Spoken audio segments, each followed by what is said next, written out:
Selamat datang di National Hospital Surabaya. Kami menyediakan layanan kesehatan yang tak terbatas, selalu mengedepankan kebutuhan dan kenyamanan.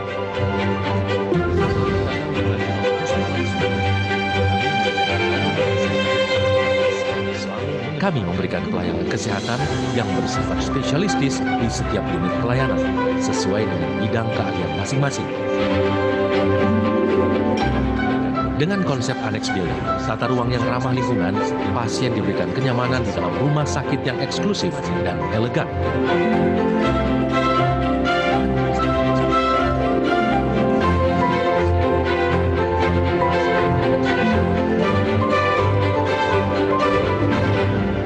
National Hospital Surabaya dilengkapi dengan adanya teknologi yang canggih seperti MRI dengan kekuatan medan magnet 3 Tesla yang memberikan hasil lebih detail, akurat dan nyaman.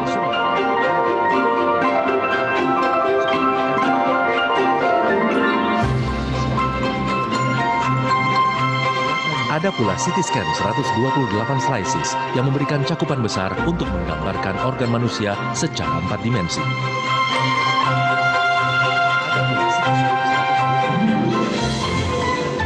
Untuk mendeteksi adanya penyumbatan-penyempitan di dalam pembuluh darah, kami menyediakan peralatan angiografi yang modern.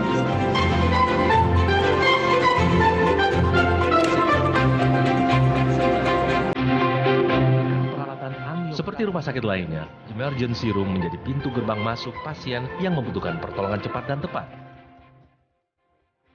Didukung dengan tenaga kesehatan, perawat serta dokter yang terlatih dan terampil.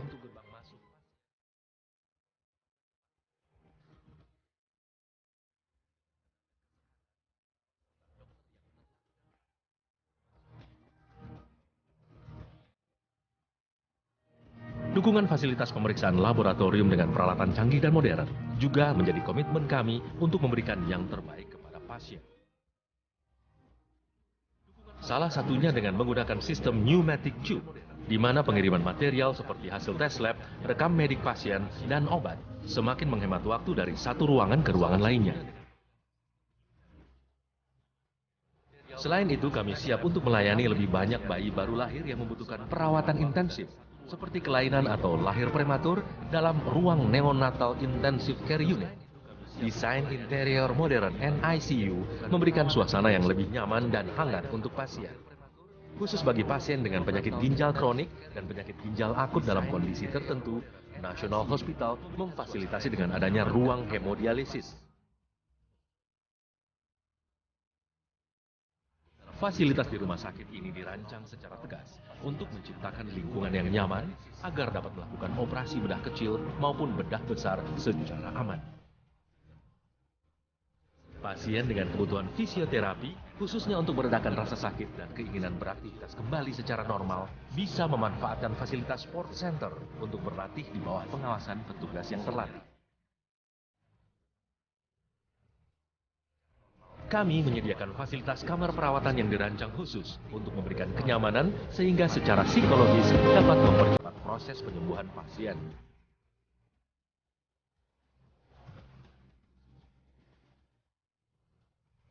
Termasuk kebutuhan ruang ICU, kami fokuskan pada peningkatan status pasien. Bagi penderita Parkinson yang ada di Surabaya dan sekitarnya, National Hospital menjadi harapan baru untuk penyembuhan.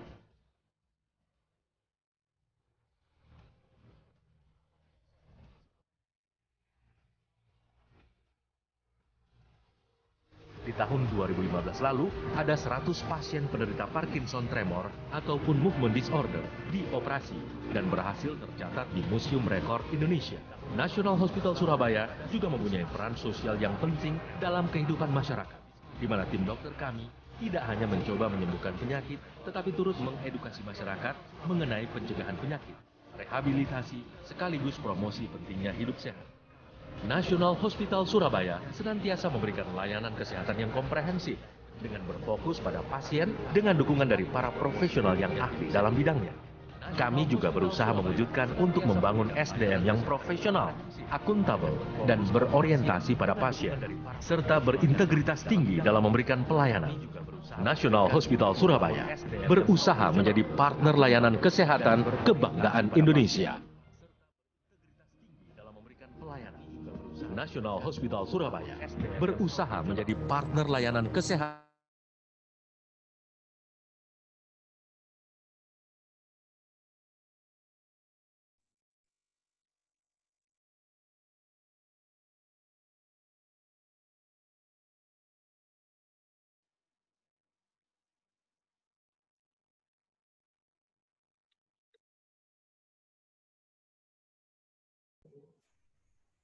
Assalamualaikum warahmatullahi wabarakatuh. Selamat siang rekan-rekan semuanya.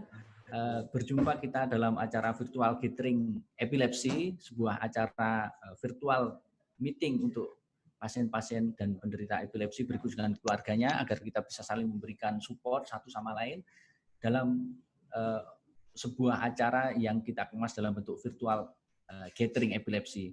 Acara ini bisa terselenggara berkat kerjasama antara EPIC Epilepsy Center Rumah Sakit National Hospital dengan National Hospital Surabaya. Saya Dr. Heri Subianto, spesialis bedah saraf, akan memandu acara kita. Kita kemas dalam acara yang santai, ringan, bincang-bincang ringan, tapi tetap penuh dengan informasi dan bisa memberikan support buat kawan-kawan semuanya. Pada kesempatan kali ini, meskipun Surabaya kelihatannya cerah berawan ya, tapi kita mudah-mudahan tidak berawan, kita tetap santai dan semangat tentunya. Alhamdulillah sudah hadir bersama kita kawan-kawan kakak kelas saya yang sangat inspiratif, yang selalu mensupport acara-acara kita. Ada 6 narasumber yang akan kita ajak bincang-bincang santai bersama. Yang pertama adalah Profesor Hans Wijaya, yang kita nama bekennya dengan kita panggil dengan Pak Hans. Saya sapa dulu. Prof Hans, apa kabar?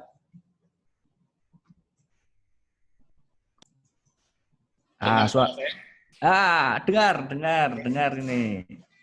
Salam sehat buat semuanya. Salam sehat, Prof Hans. Sehat semuanya. Ya, beliau ini adalah CEO dari National Hospital. Tiap pagi keliling muter-muter untuk memastikan bahwa rumah sakit dalam kondisi ready ya, Prof ya. Siap menerima pasien dalam lingkup new normal atau kita bilangnya adaptasi kebiasaan baru ya, Prof ya. Ya, betul. Nah, yang kedua kita punya Dr. Nemi Novitasari, tidak asing lagi buat kita di dunia epilepsi. Beliau ini seorang dokter spesialis saraf yang memang menekuni epilepsi lebih dalam dan juga intraoperatif monitoring. Nah, intraoperatif monitoring ini termasuk ilmuwan yang jarang banyak melakukan. Jadi beliau ini termasuk salah satu dokter perempuan yang tahan lama berada di kamar operasi. Selamat siang, Dr. Nemi, apa kabar? Selamat siang. Ya. Kabar baik-baik semuanya. Ya, ini kelihatannya masih di kamar operasi nih ya, Dokter Nemi ya.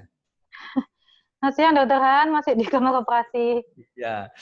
Kemudian saya punya Dokter Fajar, spesialis saraf. Beliau di Balikpapan, jauh-jauh dari Jawa dan Kalimantan kita, tapi kita bisa terkoneksi satu sama lain melalui media online. Dokter Fajar, Assalamualaikum. Waalaikumsalam warahmatullahi wabarakatuh. Jelas terdengar, Dr. Heri? Jelas terdengar. Ya. Bagaimana kabarnya? Ya, baik-baik ya. Alhamdulillah. Salam buat Prof Han dan Mbak Nemi. Kelihatannya di belakangnya Mbak Nemi ada Dr. Baika tadi ya? Iya, Kak. Iya, sepasang di kamar operasi itu. Ya, salam buat Mas Baika. Ya, kita kan dari area Madiun. Sama-sama dari Dr. Komang, Dr. Andi dari Madiun juga. Ya, kemudian ada Dr. Andi Pras, ini kawan baik saya selama sekolah. Beliau spesialis saraf juga di Madiun. Dr. Andi Pras, apa kabar? Dr. Andi Pras, sepertinya ini ada gangguan sedikit. Dr. Andi Pras, apa kabar? Ya, tapi sudah hadir bersama kita belum. Kemudian ada Dr. Komang, spesialis saraf di Jember. Bagaimana kabarnya, Dr. Komang? Alhamdulillah sehat, Dr. Heri. Assalamualaikum. Ya, waalaikumsalam warahmatullahi wabarakatuh. Kemudian kita juga punya sesi namanya Let's Talk About Epilepsy. Kita punya Titus Vanadio, ini seorang pegiat komunitas epilepsi. Nah, Titus, apa kabar? Tuhan, baik-baik aja, Dok. Sehat ya? Sehat banget, Dok. Khas anak muda milenial ya, rambut acak-acakan. Saya juga mau seperti itu sebenarnya, tapi saya ini botak, jadi saya tutup kayak gini.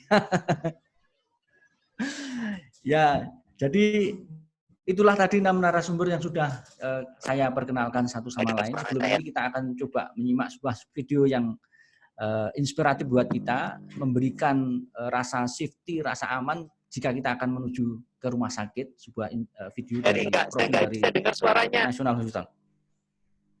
Ya. Mangan gethuk, garai lemu, ojo ngantuk, tak tunggu chatmu. Kita lihat video ini. Pada setiap pintu masuk yang ada di National Hospital, kami lengkapi dengan seperangkat alat untuk melakukan sanitizing. Yang pertama adalah kita siapkan hand sanitizer maupun wastafel. Yang kedua adalah kita ukur suhu tubuhnya. Kemudian kita identifikasi pasien dengan stiker-stiker khusus.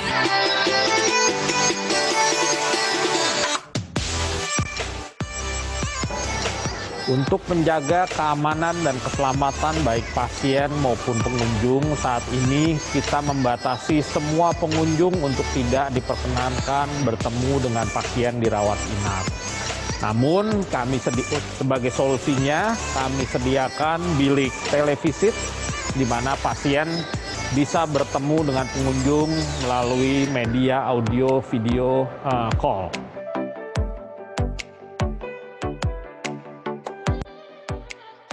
Dalam waktu dekat, kami akan membuka layanan pop-up klinik khusus untuk imunisasi dan vaksinasi anak yang letaknya ada di lobi rumah sakit, sehingga pasien tidak perlu untuk mendapatkan fasilitas tersebut di lantai 2 kami. Keselamatan pasien adalah nomor 1. Untuk itu kami menerapkan standar di rawat jalan. 1, bahwa semua pasien ataupun pengunjung harus menggunakan masker. Yang kedua, kami memilah layanan di mana pasien-pasien yang kita mengisi formulir dengan kondisi tertentu yang kita sebut ODP, itu dilayani di tempat berbeda dari klinik yang ada di lantai 2. Sehingga klinik lantai 2 adalah betul-betul untuk penyakit-penyakit di luar kasus-kasus ODP dan PDP. Pada area ini kita siapkan dan kita khususkan untuk pasien-pasien dengan kondisi khusus seperti ODP, PDP, maupun kondisi penyakit paru. Sehingga pada area ini, saat ini klinik paru kita pindahkan berada di area instalasi gawat darurat. Kami mengucapkan terima kasih atas kepercayaan pasien terhadap National Hospital. Pesan kami, stay safe and stay healthy.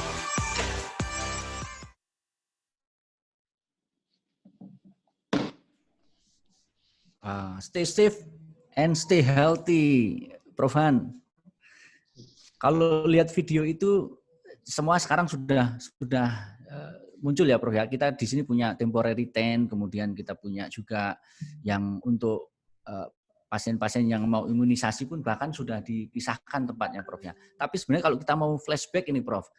Waktu awal-awal dulu kasus ini muncul, sebenarnya apa nih yang dirasakan oleh Prof sebagai CEO National Hospital, bagaimana harus mempersiapkan rumah sakit? Bisa share dengan kita, Prof?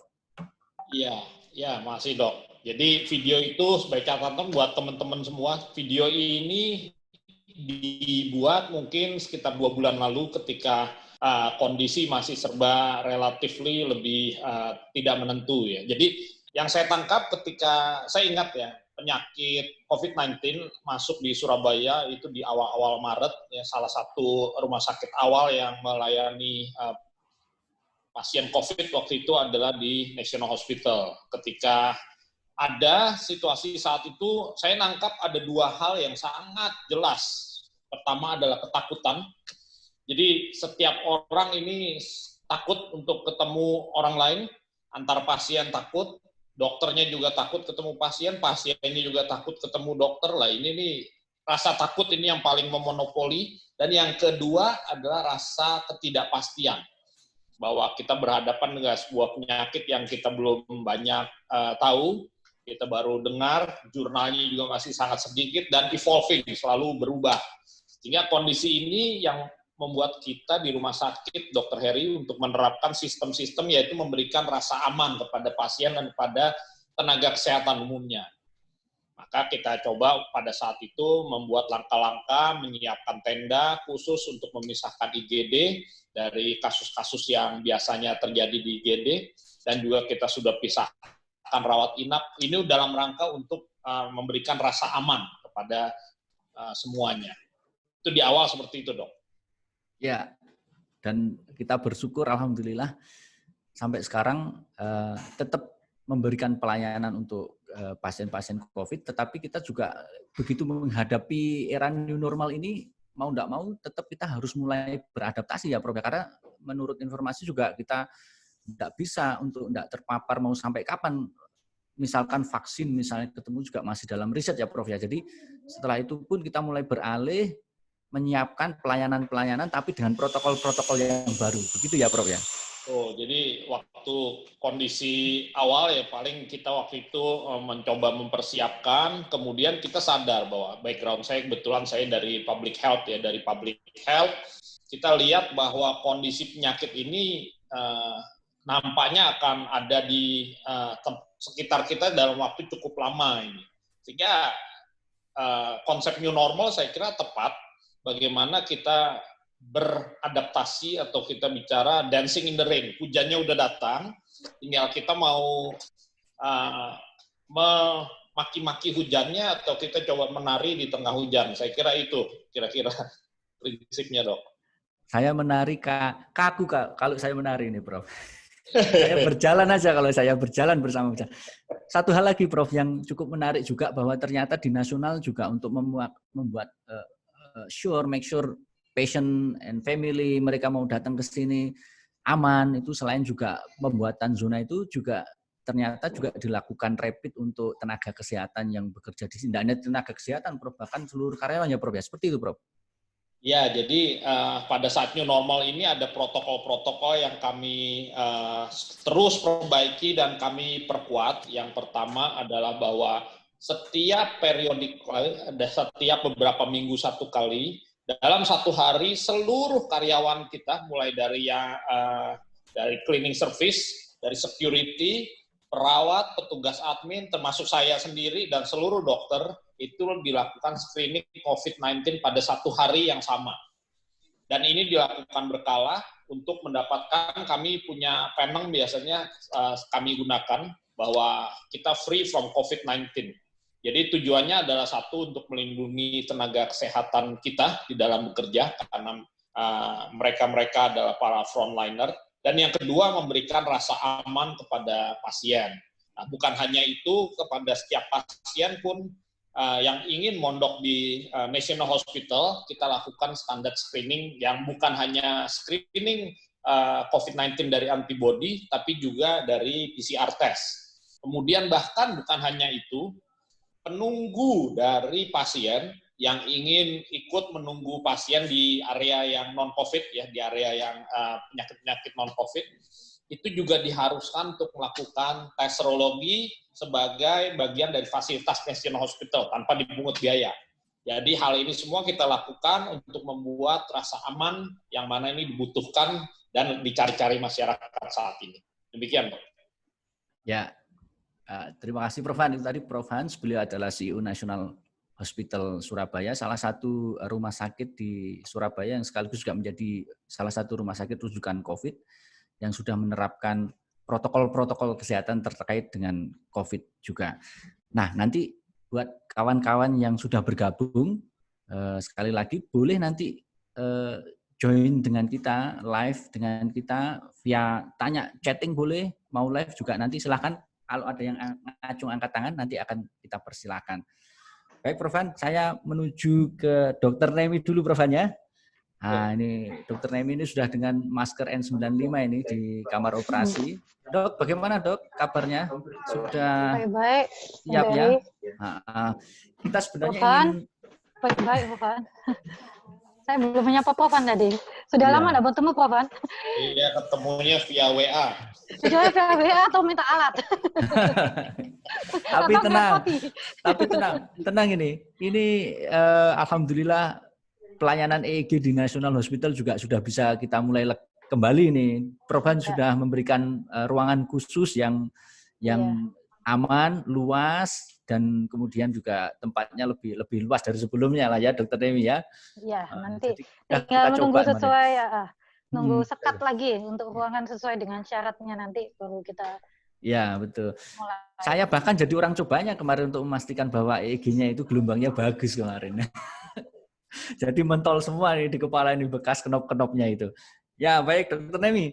Nah Dok, ini ada beberapa Dok sebenarnya yang kita nanti interaktif dengan teman-teman juga ya. Ada Mas Fajar, saya panggilnya Mas Fajarannya Dokter Fajar, Mas Fajar, ada Mbak Komang, ada Mas Andi Pras juga ya. Jadi kita bisa saling interaktif satu sama lain nanti ya. Dokter Nemi, ada beberapa hal sebenarnya yang kita perlu Dokter Nemi nanti sampaikan ke kawan-kawan yang saat ini sudah bergabung bersama kita, termasuk juga nanti kawan-kawan yang tidak sempat bergabung bisa melihat streaming video kita nanti. Sebenarnya Dokter Nemi, apakah pasien atau penderita epilepsi itu memiliki risiko yang lebih besar ya untuk menderita COVID atau terkena COVID, Dokter Nemi? Bagaimana Dokter Nemi? Iya, sebenarnya untuk penderita epilepsi itu memang kita tidak aja bilang epilepsi, untuk semua orang aja sekarang ini, kita juga semua ataupun yang di luar dari kita, baik masyarakat, selama mereka taat, patuh, mereka kemungkinan menjadi COVID sangat jarang sekali. Tapi untuk pasien-pasien yang mempunyai komorbiditas, seperti apa? Pasien yang punya darah tinggi, punya kardiovaskuler, punya penyakit autoimun, punya penyakit kanker yang menggunakan obat-obat imunosupresan atau imunosupresan, kortikosteroid, itu mereka lebih berpotensi. Tapi ada salah satu literatur dikatakan juga bahwa salah satunya adalah epilepsi itu sebagai komorbiditas. Bagi yang apa? Bagi pasien-pasien kejang yang belum terkendali kejangnya, atau bagi pasien-pasien yang memang mereka sudah mempunyai sindrom, jadi sudah tegak, Dokter Heri. Contohnya sindrom Dravet, sindrom Lennox-Gastaut, yang mereka kejang hariannya masih banyak, itu menjadi tetap menjadi peringatan untuk lebih hati-hati. Jadi tetap protokol kesehatan harus tetap diikuti ya Dok ya, seperti selama memakai masker. Teman-teman yang kejang itu semua, tidak hanya teman kejang, semuanya masyarakat mengikuti aturan, menjaga jarak, tidak berdekatan, kemudian memakai masker, kemudian mencuci tangan, kemudian tidak mendatangi keluarga atau yang sedang sakit, tidak mendatangi tempat-tempat yang rumah sakit jika tidak ada keperluan yang mendesak, mungkin itu akan membantu menurunkan risiko terkena COVID. Baik, itu tadi sudah disampaikan Dokter Nemi bahwa pada dasarnya mempunyai risiko yang sama dengan populasi pada umumnya. Tetapi buat mereka yang kejangnya belum terkontrol, nah itu juga harus lebih hati-hati lagi bahwa kemungkinan besar mungkin lebih rentan untuk terpapar. Tapi tetap jangan takut, jangan membuat kita takut. Tetap kita ikuti perilaku hidup bersih dan sehat. Jadi harapannya nanti kita bisa terhindar dari COVID-19 ini. Kemudian ada lagi Dokter Nemi. Apakah obat-obat ini kan teman-teman ini kan minum obat juga ada yang 2 macam, 3 macam misalkan. Apakah obat-obat anti epilepsi itu sendiri nanti bisa membuat seseorang itu jadi daya tahan tubuhnya turun misalkan gitu? Atau enggak sebenarnya enggak apa-apa. Bagaimana dengan obatnya ini Dokter Nemi? Jadi untuk pasien kejang, terutama pasien kejang yang epilepsi ya Dokter Heri, yang biasanya kontrol ke poli kita semua lah, kontrol ke poli teman-teman semua. Yang penting adalah saat COVID ini jangan takut dengan COVID-nya. Contohnya banyak teman yang ke UGD sekarang dengan status epilepsi, dengan problemnya sebenarnya juga bisa kita perkirakan. Problemnya adalah tidak minum obat. Kenapa? Karena dia takut ke rumah sakit.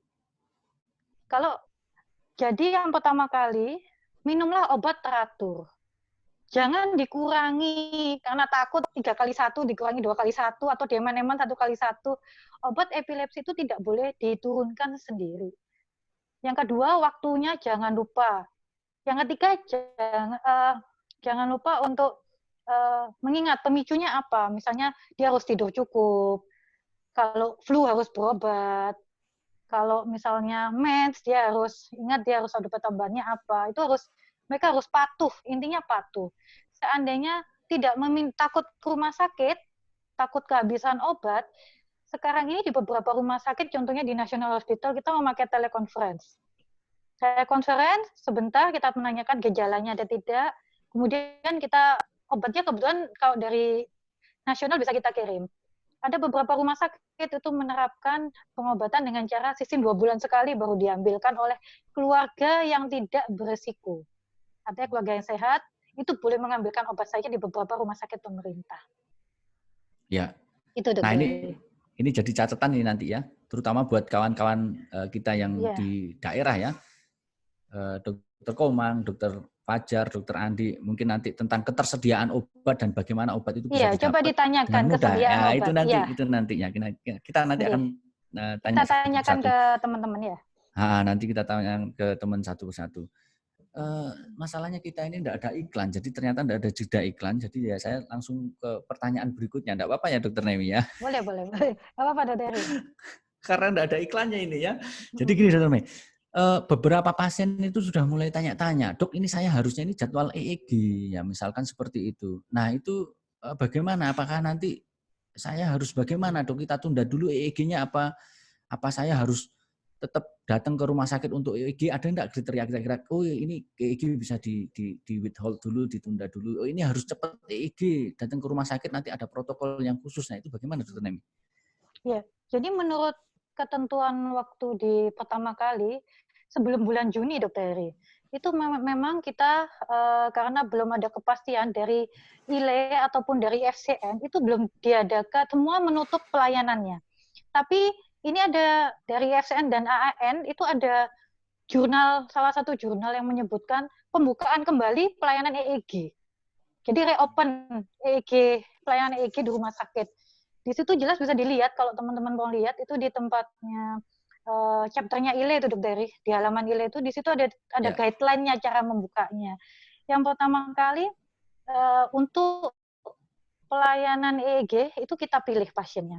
Kalau pasien-pasien dengan kejang yang epilepsi misalnya kasus baru, misalnya kita bisa mengontrol dengan obat sementara. Misalnya kejang tidak terlalu sering, misalnya 1 bulan hanya 1 kali, itu mungkin kita bisa langsung sementara kita berikan obat di masa pandemi ini. Tapi kalau dia kejangnya 1 hari bisa 10 kali, 5 kali, mungkin dia membutuhkan salah satu pemeriksaan EEG kita untuk membantu menegakkan diagnosa. Syaratnya apa? Nah, syaratnya ini banyak sekali ternyata kalau menurut FCN dan ILE yang baru. Syaratnya itu yang pertama, untuk pasien ataupun tenaga kesehatan itu kalau di situ sementara ini hanya dituliskan rapid, jadi dia tidak menyebutkan tentang swab, dituliskan dengan rapid saja. Yang kedua, pasien dan perawat saling melindungi, hanya 1 penunggu Dokter Heri, hanya 1 penunggu saja yang berjarak kira-kira 1 meter. Kemudian semua memakai masker, cuci tangan, termasuk sama pasiennya saat anamnesa tetap menggunakan masker. Ya. Kalau dengan perawat itu perawatnya menggunakan APD level 2 minimal, pakai face shield juga, itu ya. face shield, gaun pakai handscoon, tulisannya begitu. Ya. Dan kemudian saat pemasangan itu memang boleh sementara melepaskan masker untuk pasien, tapi untuk perawat tetap digunakan. Mungkin kalau bisa di situ tertulis N95 jika didapatkan, tapi jika tidak punya boleh masker biasa, tulisannya begitu. Nanti kita bisa sharekan ke teman-teman. Ya. Kemudian untuk ruang pemeriksaan, nah ini yang ada beda dari biasanya ruang pemeriksaan itu yang ideal. Ini kebetulan tempat kita mungkin ideal yang di tempat NH yang lama Dokter Heri. Di ACU ya, itu ini sudah terima kasih nih Prof Hans ini sudah mensupport kita. Sangat membantu banget ya. Jadi kalau enggak itu masih nyantol di bawah itu EEG-nya itu, tapi alhamdulillah sudah kita keluarkan, kita misting, kita bersihkan, kita lap, jadi sudah dapat tempat baru sekarang. Terima kasih Dokter An. Jadi memang yang benar itu adalah memang bersekat antara mesin dengan pasien. Dan kita ruangannya yang baru ini kita masih menunggu. Jadi saat melakukan pemeriksaan, melakukan rekaman setelah pemasangan itu tersekat dengan jarak sekitar 1-2 meter mesin dengan pasiennya itu Dokter.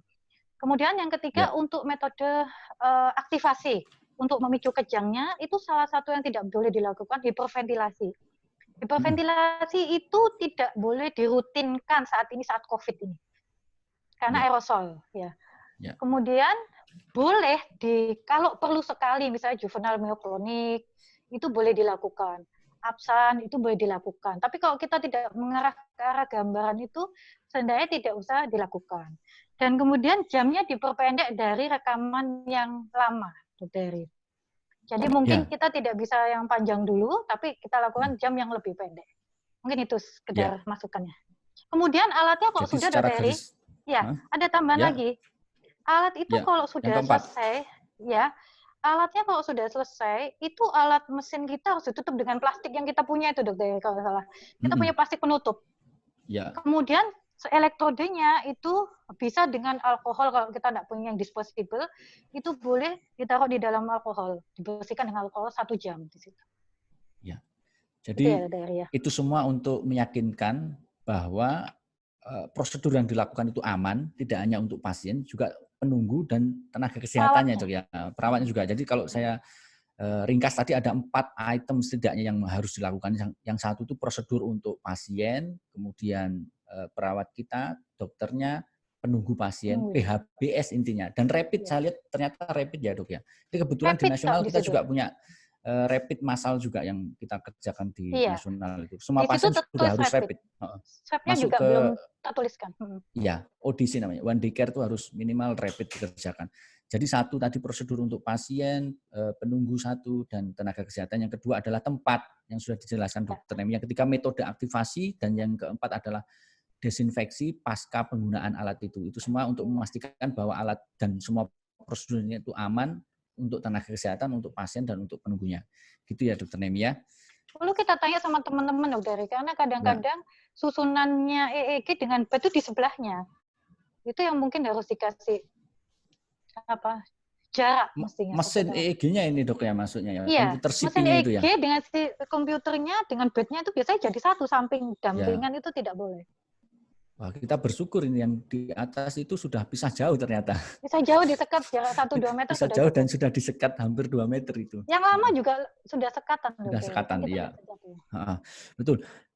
EEG ini sebenarnya menarik. Nah, sebelum saya berpindah ke kawan-kawan yang di daerah, mungkin untuk Dokter Fajar, Mas Fajar, Mbak Komang, Mas Andi, ada yang mau ditanyakan ke Dokter Nemi tentang prosedur EEG ini kan, sebab ini kan itu kualifikasinya teman-teman saraf. Kalau saya bedah saraf kan hanya melihat dan membaca hasilnya, bukan membaca hasil, melihat dan tanya ini hasilnya apa, Dok? Seperti itu ya, Dokter Nemi ya. Iya. Kalau nggak dikasih SIM sama Dokter Nemi ya nggak akan lanjut nanti saya. Mungkin teman-teman yang melakukan EEG, Mbak Komang mungkin. Ya, ada nggak Dokter EEG Komang melakukan EEG sepertinya. Monggo Dokter Komang bisa tanya, monggo. Oke, Dok. Terima kasih sharingnya, Dokter Nemi. Memang sejak pandemi COVID ini pelayanan neurofisiologi kami di Rumah Sakit Subandi, EEG dan EMG jadi mandek. Karena memang kita mengikuti regulasi dari Perdosi ya, karena disebutkan waktu itu keluar sekitar bulan April kalau tidak salah regulasi Perdosi bahwa untuk pemeriksaan neurofisiologis yang tidak mengubah diagnosa ataupun terapi sebaiknya ditunda sebelum ada regulasi yang baru. Nah ini menarik, saya baru dengar ini dari Dokter Emi bahwa ada ILAE mengeluarkan, nanti boleh di-share nih, Dok, jurnalnya itu, gitu. Guideline-nya juga bukan untuk EEG aja, deh, ada guideline khusus kayak open EEG, guideline khusus neurofisiologi juga. Semua pelayanan neurofisiologi. Terima kasih dari guideline-nya. Oke. Ya. Izin bertanya ya, Dokter Heri. Ya, silakan Dokter Andi. Dokter Andi ini di Madiun, silakan, Dok. Iya. Jadi terima kasih banyak. Hampir sama ya dengan Dokter Komang. Jadi memang pelayanan EEG dan EMG juga sementara kita tunda untuk penjelasan lebih lanjut ya, dalam artian kita berharap pandemi ini cepat berakhir, tapi ternyata enggak, dan informasi dari Dokter Nemi cukup sangat membantu untuk itu. Dan khusus memang di tempat saya EEG-nya yang disebutkan Dokter Nemi itu, jadi kita sekitar ruangan 2 x 4 meter aja tuh, Dok, ya 2,5 x 4, jadi memang sangat alat, kemudian sebelahnya itu langsung pasien gitu. Jadi ini, nah jadi ke depan ini mungkin saya harus memikirkan alternatif dan strategi yang lain karena berharap juga bisa dibuka lagi pelayanan EEG-nya. Cuman saya mau tanya dok, tadi yang apakah di panduan atau guideline tadi itu juga menyertakan ini dok, ruangan yang harus standar tekanan negatif dok, mengingat itu kan kan sekitar minimal 30 menit ya dok, belum persiapannya juga. Padahal kan virus kalau di ruangan yang tidak disetting tekanan negatif, ventilasi sirkulasinya kan juga berpotensi untuk tersebarnya virus itu. Gimana dok kalau di situ atau mungkin di NH juga seperti itu kerjasama dengan PPI mungkin? Jadi Dr. Eri bisa menerangkan tuh Dr. pemisahan ruangan di tempat kita itu Dr. Eri. Kan kita punya ruangan yang khusus pelayan COVID di bawah Dr. Eri. Bisa dijelaskan Dr. Eri untuk pembagian ruangannya itu Dr. Eri. Ya, jadi seperti yang ada di video yang kita tampilkan di awal tadi dan juga penjelasan Prof. Hans bahwa kalau kita di nasional ini pasien COVID itu screeningnya ketat, mulai dari screening klinis, kemudian kalau dia ngamar juga harus ada screening serologis dan swab juga, terus kemudian ruangannya itu juga dipisah. Kita buat zona merah di mana, kemudian zona kuning, zona hijau di mana, dan semuanya itu dipisahkan dan APD yang dipakai juga sesuai. Kemudian untuk pasien epilepsi kan one-day itu ya, sesuai dengan guideline ILE juga nanti mesti harus dengan serologis berarti dokter ini ya. Serologis dokter. Kalau di guideline-nya ILE itu tidak disebutkan harus ruangan tekanan negatif. Dia tidak menyebutkan memang.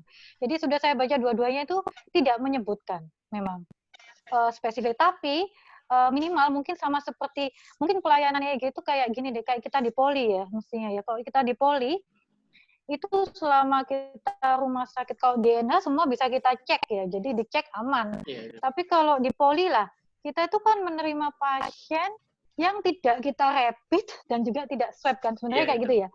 Artinya apa? Untuk melindungi diri kita sendiri, karena kita tidak tahu area poli itu atau area pemeriksaan EEG ini benar positif negatif, akhirnya kita harus memakai APD level 2 atau APD level 2 minimalnya dengan masker N95. Saya rasa itu yang lebih aman kalau untuk anak. Ya, kalau di poli tetap harus mengikuti panduan PPI untuk pasien-pasien di poli ya dok ya. Kalau ada prosedur aerosol itu yang menghasilkan gas misalkan ekstraksi gigi atau misalkan suction dan lain sebagainya, tentunya harus memakai APD yang sesuai dengan itu. Tapi untuk pasien epilepsi seperti yang dijelaskan tadi, ternyata untuk metode aktivasi ini pun bahkan boleh tidak dikerjakan yang hiperventilasi ya dok ya. Hiperventilasinya itu tidak dikerjakan, mungkin diganti dengan yang photic stimulation seperti itu ya. Wah, ini kita bahasanya benar-benar mengarah ke bahasan dokter ini ya. Ya, saya masih tetap mengharapkan kawan-kawan yang gabung ini, yang teman-teman ini bisa bertanya juga. Kita mumpung kita ada 6 narasumber ini nanti yang sudah bergabung dengan kita. Saya harapkan nanti kawan-kawan yang sudah gabung bisa chat ke kita. Nah, nanti kita bisa bahas bersama. Nah, untuk Mas Fajar, Dr. Fajar, untuk di Balikpapan bagaimana ini Dr. Fajar ini? Masih rutin praktek dan lain sebagainya? Mas Fajar. Assalamualaikum warahmatullahi wabarakatuh. Terima kasih Dr. Nemi penjelasannya. Jadi, kami yang kebetulan saya juga pegang neurofisiologi, EEG maupun EMG ya. Jadi kalau kita di daerah ini kayak ini ya, kayak jadi raja.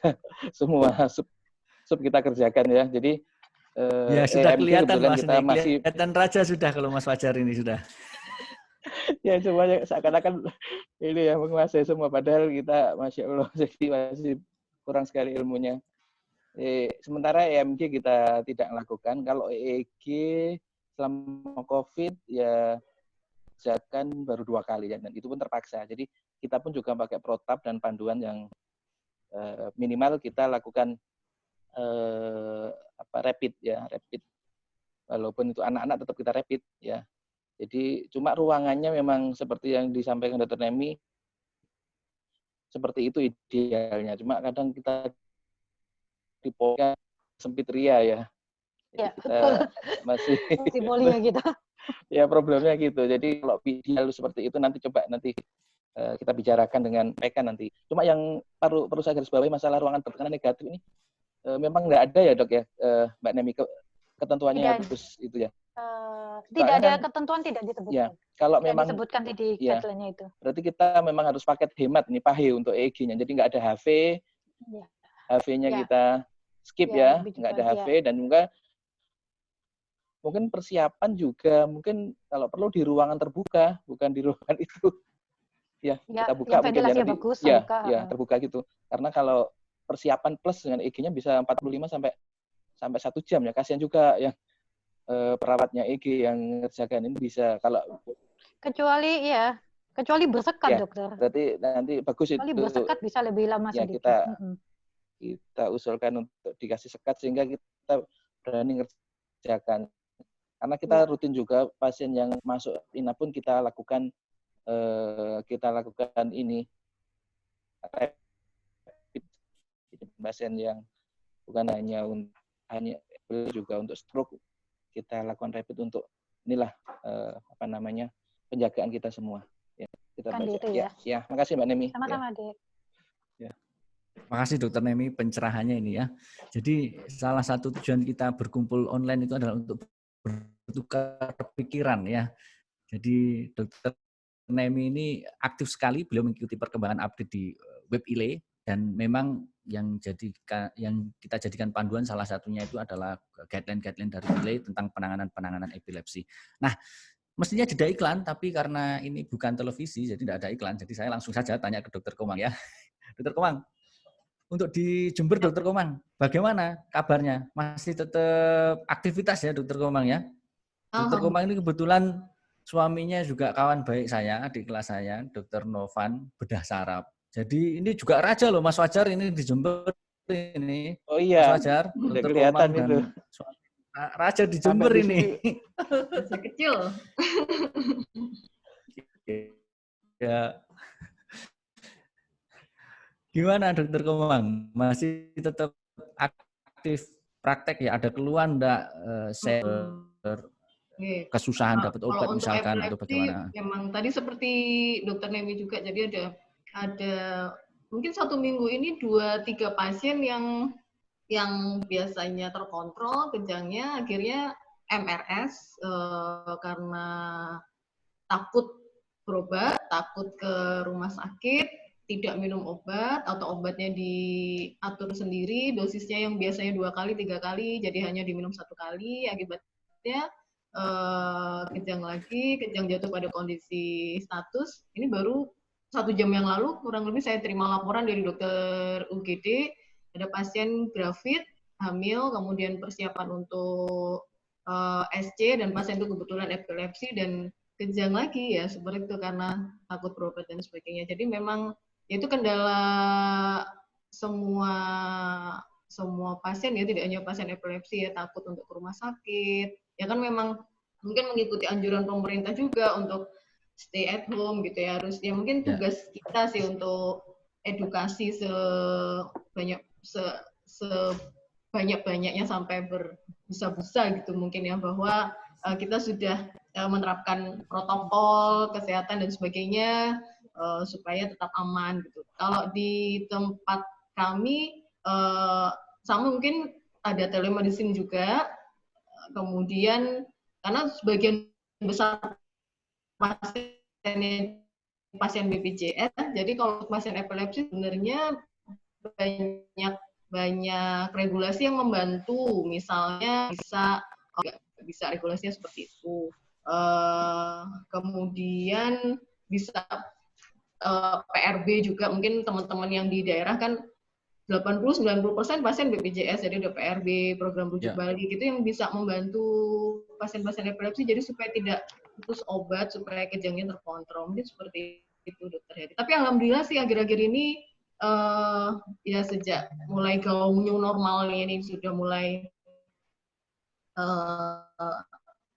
rame begitu ya, new normal, jadi kunjungan mulai kembali normal gitu. Kalau yang 2 bulan kemarin memang turun 50% dan ya akhirnya banyak berjatuhan korban, banyak pasien epilepsi yang kemudian harus MRS karena mereka putus obat seperti itu. Mungkin begitu Dokter Heri. Ya, ya, ya. Jadi memang makanya kita ngumpul-ngumpul, kita harus sering ngumpul-ngumpul gini ya, nanti biar juga teman-teman penderita epilepsi ini juga bisa mengikuti bahwa yang paling penting itu ternyata obat itu enggak boleh putus ya, Dokter Komang ya. Kalau di daerah ternyata juga susah, nanti mungkin Dokter Komang kan biasanya ngasih nomor HP-nya ini, jadi bisa di WA nanti kayaknya ya. Bisa di WA dan nanti yang penting obat itu enggak boleh putus, yang penting obat enggak Kalau boleh untuk putus. ketersediaan obat sih alhamdulillah di daerah sih tidak masalah, obat tetap tersedia. Cuman kendalanya memang di pasien yang semuanya alasannya pasti sama, takut ya untuk ke rumah sakit ya. Seperti itu. Iya, iya, baik itu. Kondisi Jember jadi kurang lebih cukup terkontrol untuk di daerah Jember ini ya. Alhamdulillah. Tetap praktek juga, pakai APD juga ini, Dok? Iya, harus juga harus, ini, ya? harus pakai APD. Semuanya sudah termasuk setting ruangan dan segala macam itu semua sudah disetting oleh rumah sakit supaya physical distancing-nya tetap jalan dan sebagainya. Aman ya, insya Allah. Tetap sehat, Dokter Komang. Mbak Komang harus tetap sehat ya, stay healthy juga. Ya. Kemudian Dokter Andi, nanti gongnya nanti Dokter Fajar nanti Mas Fajar. Dokter Andi, mau Dok? Ya. Ada yang bisa disampaikan ke kita tentang perkembangan daerah di Madiun ini, Dokter Andi posisinya di Madiun ya, Dok ya? Di Madiun ya. Ya, terima kasih Dokter Eri. Assalamualaikum warahmatullahi wabarakatuh. Jadi sebenarnya hampir sama ya karakter daerah di Jember dan di Madiun.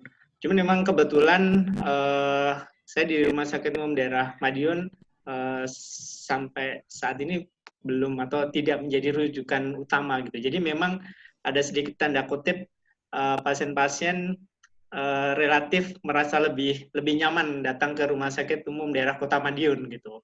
Jadi itu yang saya ambil hikmahnya dengan untuk memberikan kita mulai dengan papan pengumuman bahwa jenis-jenis penyakit ini khususnya epilepsi itu pasien masih harus datang ke rumah sakit ya minimal untuk mengambil obatnya gitu. Jadi kita edukasi bahwa pasien tidak boleh berhenti minum obat, pasien masih harus secara teratur karena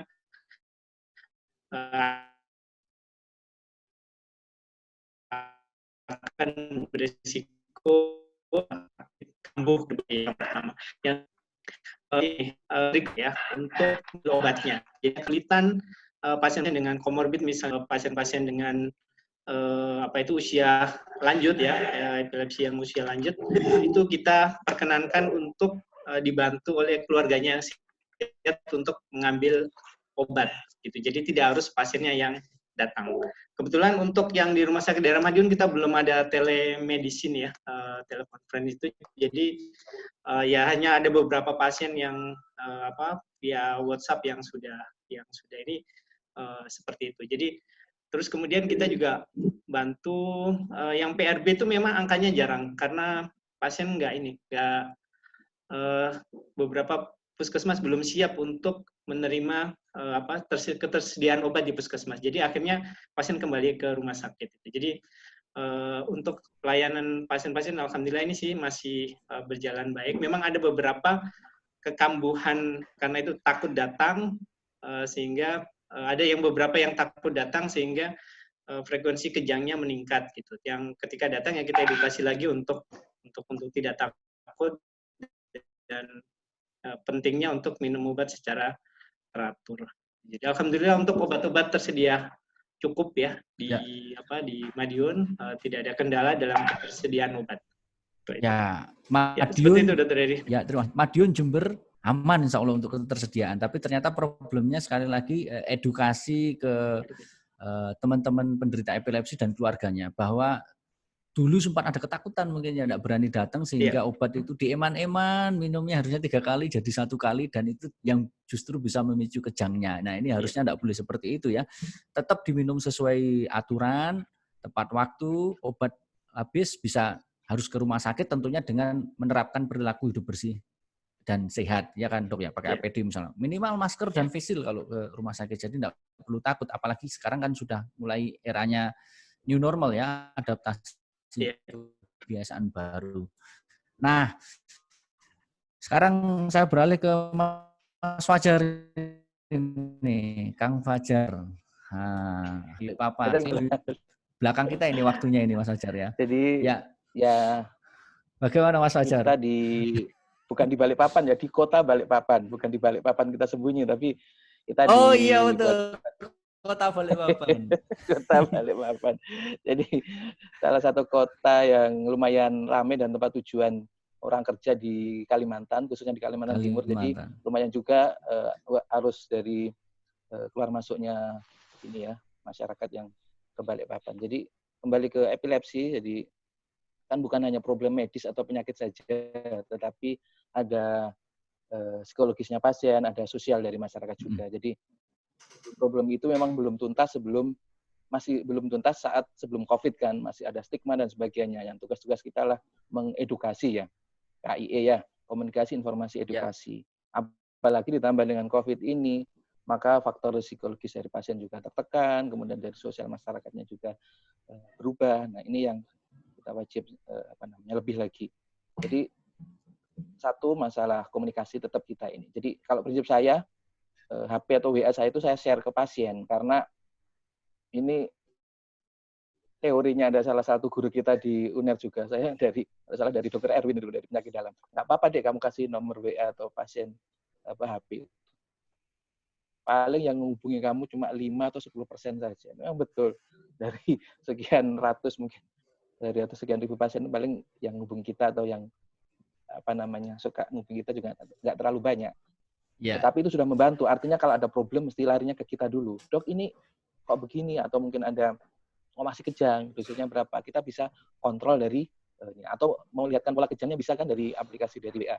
Ada videonya itu sangat membantu sekali. Ada videonya. Dan yang kedua masalah obat juga gitu. Jadi pasien ketakutan datang, maka kita juga mempermudah pasien bahwa keluarganya boleh mengambilkan dalam artian sesuai dengan jaminannya ya BPJS pun boleh keluarganya mengambilkan untuk membantu. Yang penting minum obat teratur sesuai dengan dosisnya, jangan dikurangi karena mau hemat, paket hemat tidak mau ngambil ke rumah sakit, jangan. Kemudian yang ketiga informasi. Jadi kita selalu berusaha memberikan informasi. Salah satunya dari komunikasi dengan perawat kita juga sangat membantu sekali. Prodipoli itu perpanjangan tangan kita. Kalau perawat kita itu edukasinya bagus, akan membantu kita sekali. Jadi kita terbantu sekali dengan tim kita ya. Jadi tim kita sehingga saling membantu bebannya dan pasiennya juga mau share, mau menyampaikan keluhannya itu. Kalau APD kita tetap sama Mas, seperti di tempat lain tetap kita menjaga diri dan kalau pasien kontrol biasanya kita nggak masukkan ke dalam ruangan ya, mungkin tiap sendiri-sendiri ya. Kalau hanya pasien kontrol tidak dimasukkan ke ruangan, juga dianamnesa di depan, kemudian kita resepin ya kalau kita masih per 1 bulan karena BPJS-nya nggak boleh 2 bulan. Jadi kecuali pasien baru dan ada pasien lama yang ada kejang atau apa baru masuk ke dalam ruangan. Jadi meminimalisir kontak dengan pasien. Jadi tapi alhamdulillah kita kasih penjelasan pasiennya mengerti. Jadi kebetulan kami di Rumah Sakit Pertamina ini kan Rumah Sakit BUMN rujukan untuk COVID dan kita ada PCR juga di sini sehingga stigma bahwa kita banyak pasien COVID atau tetap saja ada, tetapi dengan komunikasi yang bagus pasiennya tetap mau kontrol dan diberi kelonggaran-kelonggaran semacam tadi sehingga alhamdulillah sampai sekarang tidak ada masalah sih dok. Cuma ya itu aja EEG tadi kita dok kapan EEG nih saya mau EEG kontrolnya ini ya masalah. Iya EEG kontrolnya ini gimana dok. Jadi satu hal yang menarik ini tadi ternyata bahwa kalau memang KIE terutama ya KIE ya Mas Fajar ya. KIE dan juga kalau memang dari kok di epilepsi dan dari neurofisiologi sudah ada guideline-nya, kita bisa berani menyampaikan kalau kita sudah mulai buka EEG lagi. Jadi kita EEG istilahnya EEG emergensi aja. Jadi pasien-pasien yang terutama yang rujukan dari sejawat kita dari pediatri, dari anak yang memang kejang berulang dan memerlukan kita lihat fokusnya di mana kita lakukan. Cuma tidak terlalu banyak kita karena takut juga kasihan juga perawat yang terawat. Jadi menarik juga dari Dr. Nemi yang kita EEG pahe mungkin ya, HV-nya nggak ada, mungkin di ini kurang-kurangi, mungkin durasinya hanya ini. Bisa juga kita kerjakan nanti. Nah, mungkin itu, Dr. Heri. Ya, baik. Mas Fajar. Mas Fajar ini menginspirasi saya untuk sekolah juga ini dulu. Ambil bedah saraf akhirnya, Mas ya. Tapi saya nyantol di Surabaya, nggak jadi balik ke sana, Mas. Yang terbaik kan buat Dr. Heri kan yang terbaik. Amin. Ya, Mas. Jadi nomor WA selalu open buat Mas Fajar ya untuk pasien-pasien dan ternyata hanya 10% yang kontak itu perlu kita contoh dan saya juga ngasih juga nomor-nomor saya dan benar kok Mas ternyata enggak banyak yang kontak balik kecuali kalau pas emergensi ya. Jadi enggak usah takut ngasih nomor HP kita nanti akan ditelepon tiap hari rasanya juga enggak. Benar-benar mereka yang membutuhkan bantuan kita bisa membantu untuk mengarahkan ke pusat layanan kesehatan misalkan seperti itu ya Dr. Fajar ya. Nah, Titus bagaimana kabarnya, Tus? Baik, Dok. Baik, ya. Jadi Titus ini salah satu pegiat komunitas epilepsi, ya Tus ya? Ya, Bisa Dok. diceritakan Tus, kira-kira bagaimana kok kamu sampai tertarik? Ini rencananya vlognya mana nih? Saya tunggu-tunggu ini sudah nih vlognya Titus ini. Masih butuh bimbingan, Dok, dari Dr. Heri, Dok.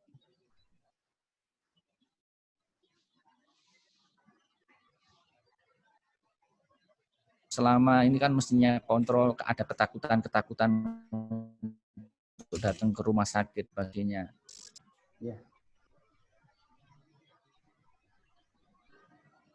Ayo Tus, Gimana, Dok? Pertanyaannya diceritakan. Jadi kan tadi disebutkan ternyata beberapa kawan-kawan OD, kita bilangnya OD, orang dengan epilepsi ini ada yang takut untuk ke rumah sakit. Ya, sehingga obatnya itu dosisnya dibuka kemudian untuk ini yang kamu rasakan sendiri bagaimana ini takut ya? Terima kasih kepada National Hospital juga, Dok, kan juga udah dikasih sarana yang lewat aplikasi itu, Dok. Jadi kita cukup di rumah aja, terus kita telekomunikasi sama dokternya, nanti masalah obatnya dari National Hospital sendiri yang mengurus dan tinggal pembayaran. Dan di rumah cuma tunggu aja, Dok. Obatnya itu datang sampai rumah. Iya, jadi mempermudah ya Tus ya? Iya, sangat mempermudah, Dok. Sangat mempermudah. Terus yang kamu rasakan gimana tuh selama pandemi COVID ini? Nggak boleh kuliah, hubungan dengan teman-teman bagaimana yang di kuliahan?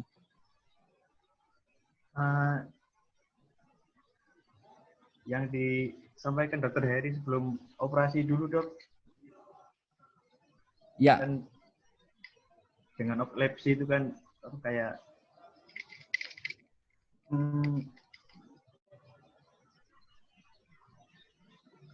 dulu ini ya ada deja vu ya Tus ya? Iya, deja vu, terus masalah pemikiran. Ya, jadi agak pemikiran itu terganggu gitu, Dok. Jadi susah belajar dengan sekarang ini ya. Jadi lebih hilang, deja vu-nya hilang ya? Udah dalam tempo 3 bulan ini udah nggak pernah ada, Dok. Ya, alhamdulillah. Sebelumnya ini Titus ini meski dengan 2 obat masih tetap mengalami deja vu ya, terus deja vu itu seolah-olah aku kok seperti pernah mengalami kegiatan ini, pengalaman ini seperti itu ya, Tus ya. Ya, terus kemudian kalau mau ujian itu kamu sudah belajar banyak ya, Tus ya. Sudah belajar banyak, disiapkan semuanya, tapi ternyata pas waktu ujian lupa ada deja vu gitu ya, Tus ya. Iya, Dok. Ya, seperti itu, Dok. sekarang sudah jauh berkurang dan kemampuan untuk mengingatnya itu jauh lebih baik gitu. Iya, jauh lebih baik. Dan lebih bisa terkontrol. Iya, iya. Mudah-mudahan nanti makin bagus, makin sehat, tetap aktivitas, dan jangan lupa tugasnya belajar ya. Iya, kuliah harus belajar, nanti dimarahi sama mama nanti kamu ya. Siap dok. Jangan lupa untuk belajar ya. Kemudian ada beberapa pertanyaan yang sudah masuk. Saya coba sampaikan ke beberapa narasumber yang sudah ada di sini. Tadi sebenarnya sudah dijelaskan juga. Ada dari Bu siswan dari Semarang, tanya untuk epilepsi jenis Lennox-Gastaut, apakah mudah epileptic encephalopathy, sindromik epilepsi? Nah, mungkin Dokter Nemi, Dokter Nemi ada di 5 menit lagi ya, bentar ya, 5 menit ya. Oh ya, oke, baik. Kalau itu saya jawab dulu aja ya. Jadi Lennox-Gastaut itu memang termasuk salah satu epileptic encephalopathy atau sindromik epilepsi, Bu Sis ya, Bu Sis Wandari. Karena dia termasuk suatu sindromik epilepsi, biasanya penanganannya itu juga agak susah ditangani hanya dengan obat-obatan, dan kita kadang-kadang itu harus menambahkan beberapa obat, kombinasi sampai 2 macam obat, 3 macam obat, seperti yang dijelaskan Dokter Nemi lagi tadi sebelumnya, bahwa untuk pasien-pasien yang sindromik epilepsi atau kita bilangnya katastropik epilepsi ini harus lebih hati-hati terhadap paparan COVID, sebab kejangnya yang masih muncul hampir tiap hari itu. Kecuali kalau kejangnya terkontrol, resikonya mungkin jauh lebih ringan. Tapi tetap meskipun begitu harus memperhatikan pola hidup bersih dan sehat. Jadi tetap memakai masker, Bu Isis ya, tetap memakai masker. Kalau keluar, kalau di kerumunan juga harus jaga jarak, memakai face shield, pulang sampai rumah harus cuci tangan lagi, baju langsung dicuci, kemudian mandi, seperti itu ya. Kemudian pertanyaan berikutnya, ini nanti saya coba tanyakan ke Dokter Komang mungkin ya. Saya tanya ya. Ada Ibu Feni Felicia ini Dokter Komang ya. Selamat siang dokter-dokter semua, semoga sehat selalu. Saya mau bertanya, anak saya usia 19 bulan. Sejak usia 6 bulan mulai timbul kejang dengan pola terhentak ke depan bagian tangan dan leher dengan kondisi tetap sadar. Di info dokter di Jombang kemungkinan epilepsi dengan jenis mioklonik. Nah, apakah harus dilakukan MRI dengan saat pandemi seperti ini? Satu itu ya, Dokter Komar. Kemudian yang kedua, dan bagaimana kita bisa tahu obat yang sekarang dikonsumsi itu cocok atau tidak ya? Karena sudah minum Velepsi tapi masih tetap kejang 2-3 kali dalam sehari. Terima kasih sebelumnya. Ya, Dokter Komar. Ya, Dokter Heri, gimana Dokter Heri? Maaf. Ya, tadi diisi Dokter Komang dulu dok. Habis ini saya tanya ke dokter nanti ya. Iya. Dokter Nemi masih sibuk dok tadi. Masih sibuk, iya betul. Baik, ini pertanyaan dari Bu Feni Felicia. Anaknya usia 19 bulan, curiga dokternya epilepsi mioklonik, pertanyaannya harus dilakukan MRI ya?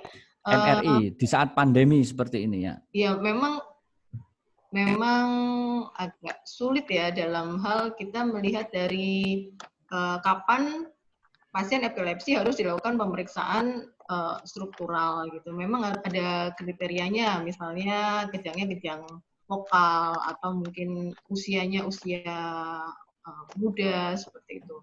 Nah, kalau untuk usia 19 bulan pada kondisi pandemi ini, kalau misalnya ini mungkin anak Bu Feni ini sudah di-assess ya, sudah diperiksa oleh dokter di Jombang, kemudian disarankan untuk MRI, mungkin seperti itu ya kalau dilihat dari pertanyaannya. Kalau memang disarankan untuk dilakukan MRI oleh dokternya ya, sebaiknya dilakukan, tapi ada catatannya, MRI yang minimal 1,5 Tesla gitu. Jadi untuk evaluasi slices-nya lebih detail, mungkin seperti itu ya Dokter Heri ya. Jadi kita evaluasi sampai ke hipokampusnya lebih detail. MRI 1,5 Tesla atau mungkin yang lebih bagus lagi yang di National Hospital yang 3 Tesla itu ya dok ya.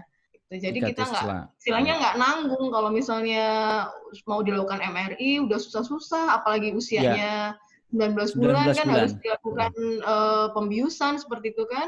Kalau misalnya dilakukan MRI yang Tesla-nya kurang dari 1,5 nanti hasilnya kurang informatif, malah tidak mengarahkan ke diagnostik seperti itu. Jadi memang kita harus pertimbangkan untuk mencari kelainan struktural pada pasien-pasien dengan kejang seperti itu. Kemudian yang kedua, kapan kita tahu obatnya dikonsumsi cocok atau tidak.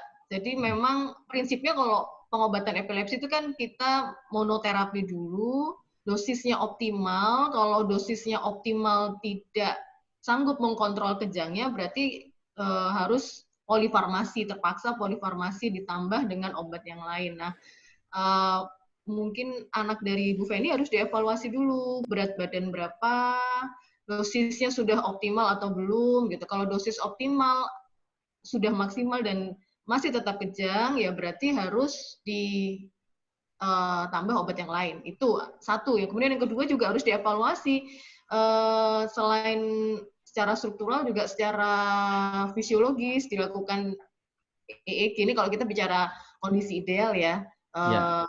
Tipe gelombangnya seperti apa, nanti jenis epilepsi sindroma yang seperti apa, nanti akan ujungnya adalah obat epilepsi yang cocok untuk pasiennya apa gitu. Memang harusnya idealnya seperti itu. Seperti itu mungkin dari saya. Terima kasih Dokter Komang. Ya, mudah-mudahan cukup bermanfaat buat Bu Feni ya. Pertanyaan berikutnya kita bahas mulai pertanyaan-pertanyaan ini ya. Dari Pak Abdul Khalik Median untuk Dokter Nemi, satu juga untuk Dokter Nemi.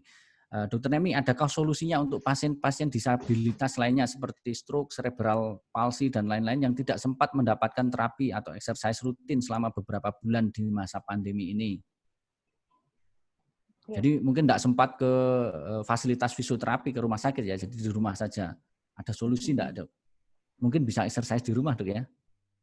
Iya, kemudian kalau yang ditakutkan oleh Pak Abdul Khalik ini adalah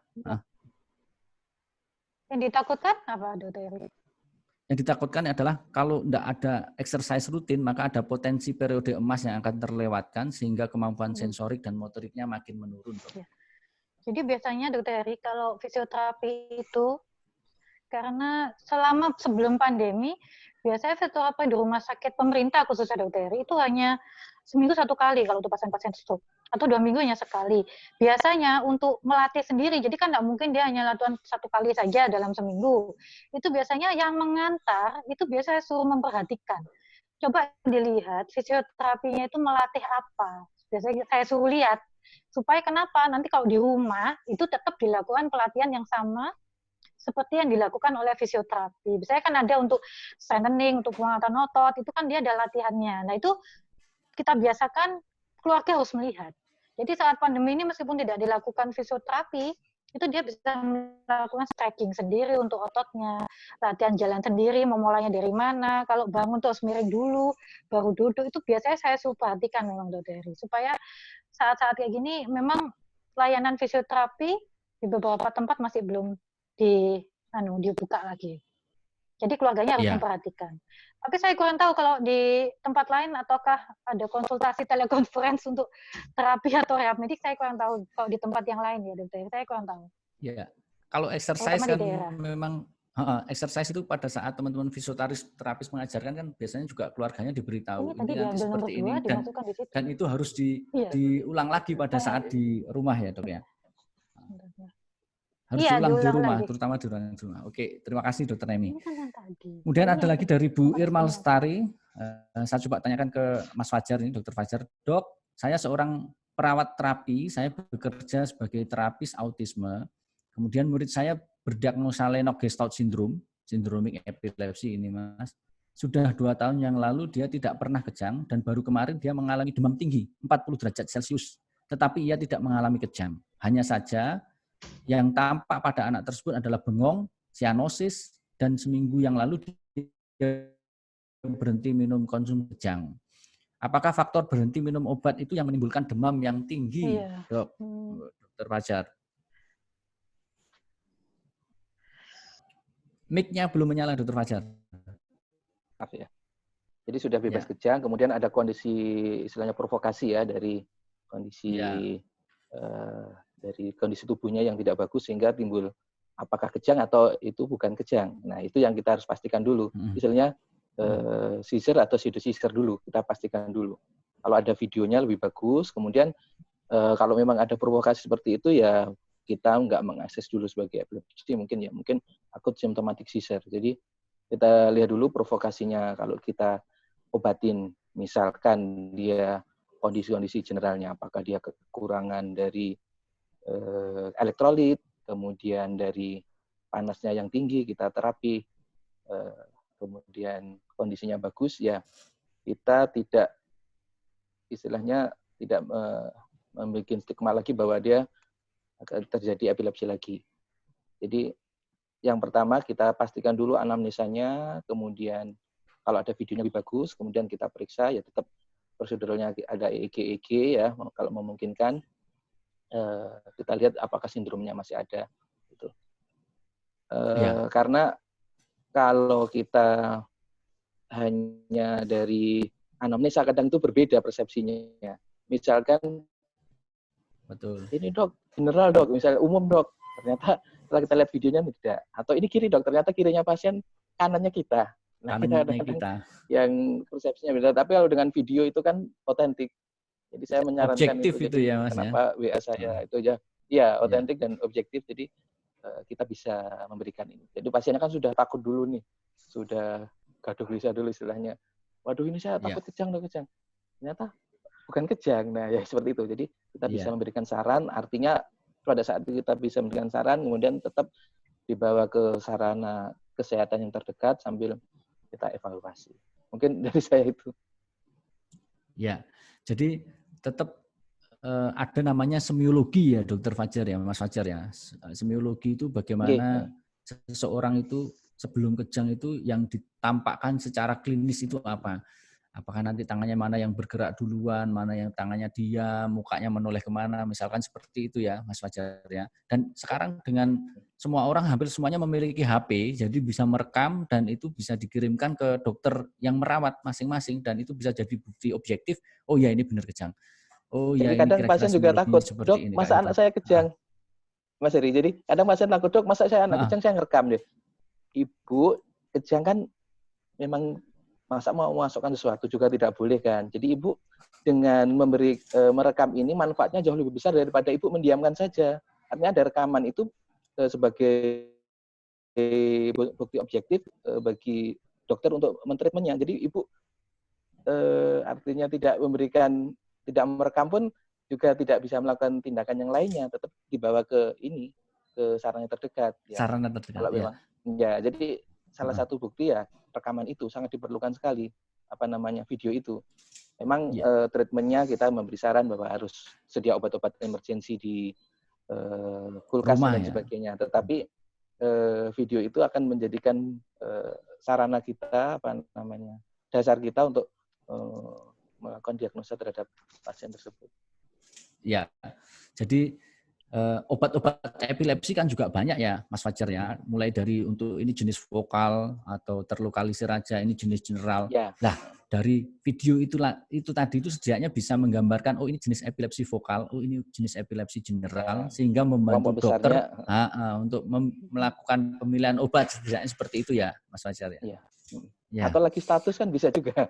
Ya, vokal, general, atau ternyata lagi status. Nah, ternyata lebih gawat lagi juga bisa. Jadinya kita sederhana, artinya bukan kejang atau kejang yang lebih berat, artinya status. Nah, dari video itu kita bisa, berarti kalau naik mobil ya akan dipercepat lagi mobilnya ke sarana kesehatan seperti itu. Ya, baik. Terima kasih Mas Fajar, Dr. Fajar. Kemudian Dr. Naimi, Dok, ini ada yang mau tanya lagi, Dok. Dari Bu Ruth Imelda, dok, kalau saya pemicu epilepsinya itu karena stres, apakah aman dengan COVID, dok? Termasuk kalau ke rumah sakit. Nah, Dr. Nemi. Ya, Bu Ruth itu sebenarnya pasien lama kita, Dr. Eri. Ya. Jadi, Bu Ruth ini kemarin memang pemicunya lebih ke psikis ya, psikisnya lebih kuat. Ya. Dominan sekali psikisnya, bahkan psikisnya sampai pingsan. Tapi pernah kita lakukan EEG pada Bu Ruth ini, kebetulan EEG-nya masih bagus waktu itu. Jadi kemarin kalau ke rumah sakit pun burut ini masih aman karena kan kebetulan pasien kita ada beberapa yang teleconference, ada yang walk-in dari, tapi kan kalau dia melewati pemeriksaan kan dokternya di depan tuh biasanya di tempat tenda kan dia melakukan screening dulu selama ada panas apa kan. Kalau tes screening pasien yang tes screening panas ada keluhan batuk pilek itu kan pasti arahnya menjadi berbeda, dia harus ke arah tempat pelayanan COVID. Jadi sebenarnya aman untuk periksa ke tempat rumah sakit biasanya di Poli NH. Ya. Kemudian kalau psikis memang kebetulan untuk burut ini memang sudah combine dokter sama psikiatri, kita kerjasamanya dengan psikiatri untuk penanganan psikisnya. Ya, baik. Mudah-mudahan tadi bermanfaat untuk informasinya ya. Ya, kemudian ini ada satu lagi pertanyaan untuk Dr. Nemi dari Galaxy. Namanya belum tercantum ini. Assalamualaikum Bu Dr. Nemi, saya mau tanya makanan dan minuman apakah yang sebaiknya dihindari oleh penderita epilepsi? Terima kasih. Ya. Jadi ada salah satu, saya lupa judulnya ya. Saya pernah baca beberapa makanan minuman pemicu kejang. Ada yang pernah tanya dok, saya nggak boleh makan apa, nggak boleh minum apa, dia bilang gitu. Jadi ternyata yang pertama yang tidak boleh, yang tidak dianjurkan terutama golongan anggur, Dr. Buah-buah anggur-angguran itu tidak boleh. Yang kedua, ternyata ada beberapa penelitian, ini saya dapat dari tempatnya si Dr. Prof. Manjari. Itu ada kafein, black tea, kemudian dark coklat. Itu tidak boleh dikonsumsi pasien-pasien dengan epilepsi.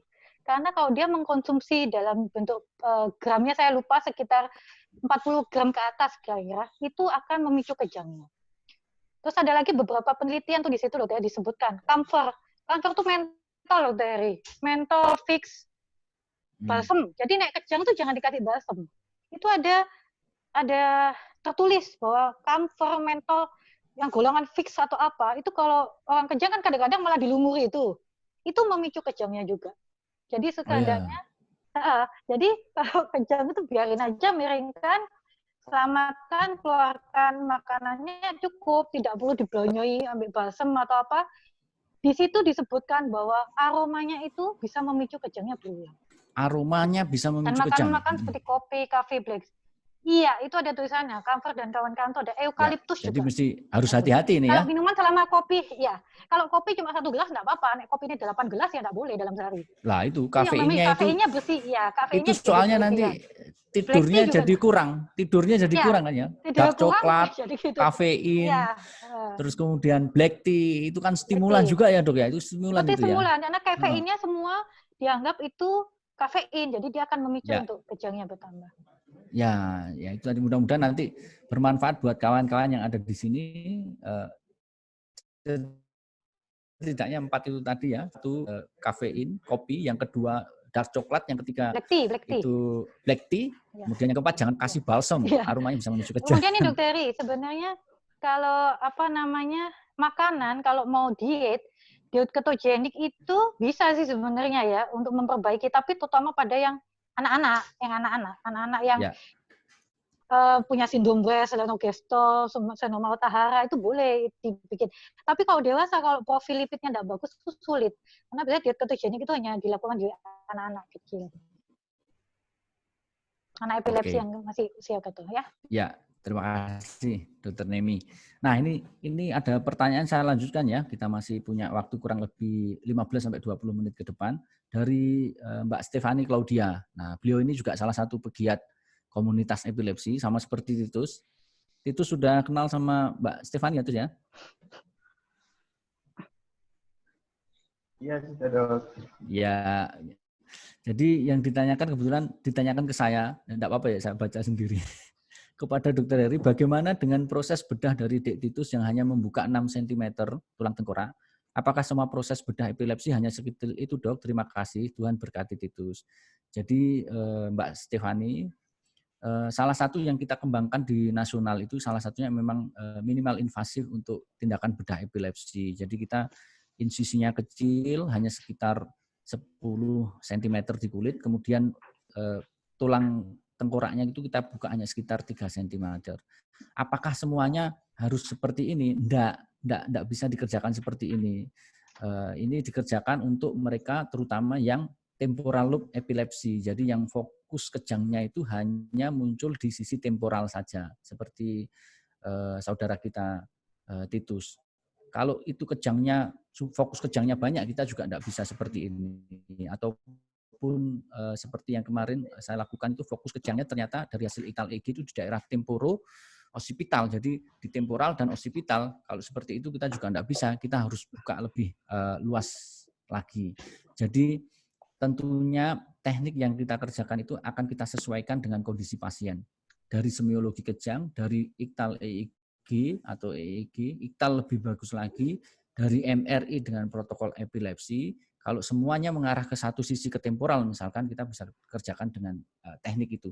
Dan epilepsi temporal itu memang outcome-nya yang paling bagus, 70-80% dia bisa terkontrol dengan tindakan pembedahan jika dengan obat dia masih kejang. 2 macam obat diminum masih kejang, masih aura, masih diam, blank gini, sering blank, maka dengan tindakan operasi akan bisa menolong kalau ada 3 tadi yang cocok, semiologi, EEG iktal, dan MRI-nya mengarah ke satu sisi temporal otak.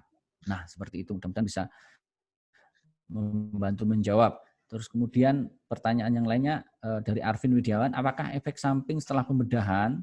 Apa efek samping setelah pembedahan? Betulkah ada kemungkinan hilangnya memori singkat? Nah, ini saya jelaskan ke Mas Arvin ya, bahwasanya sebelum kita melakukan tindakan bedah epilepsi itu ada protokol yang harus diikuti dengan ketat. 1, semiologi atau bentuk kejang. Itu kita harus dapatkan bentuk kejang yang cocok dan sinkron atau konkordan dengan nanti hasil iktal EEG-nya. Kemudian dari hasil MRI-nya juga menunjukkan ada kelainan struktural di otak yang mengarah dan cocok dengan hasil EEG.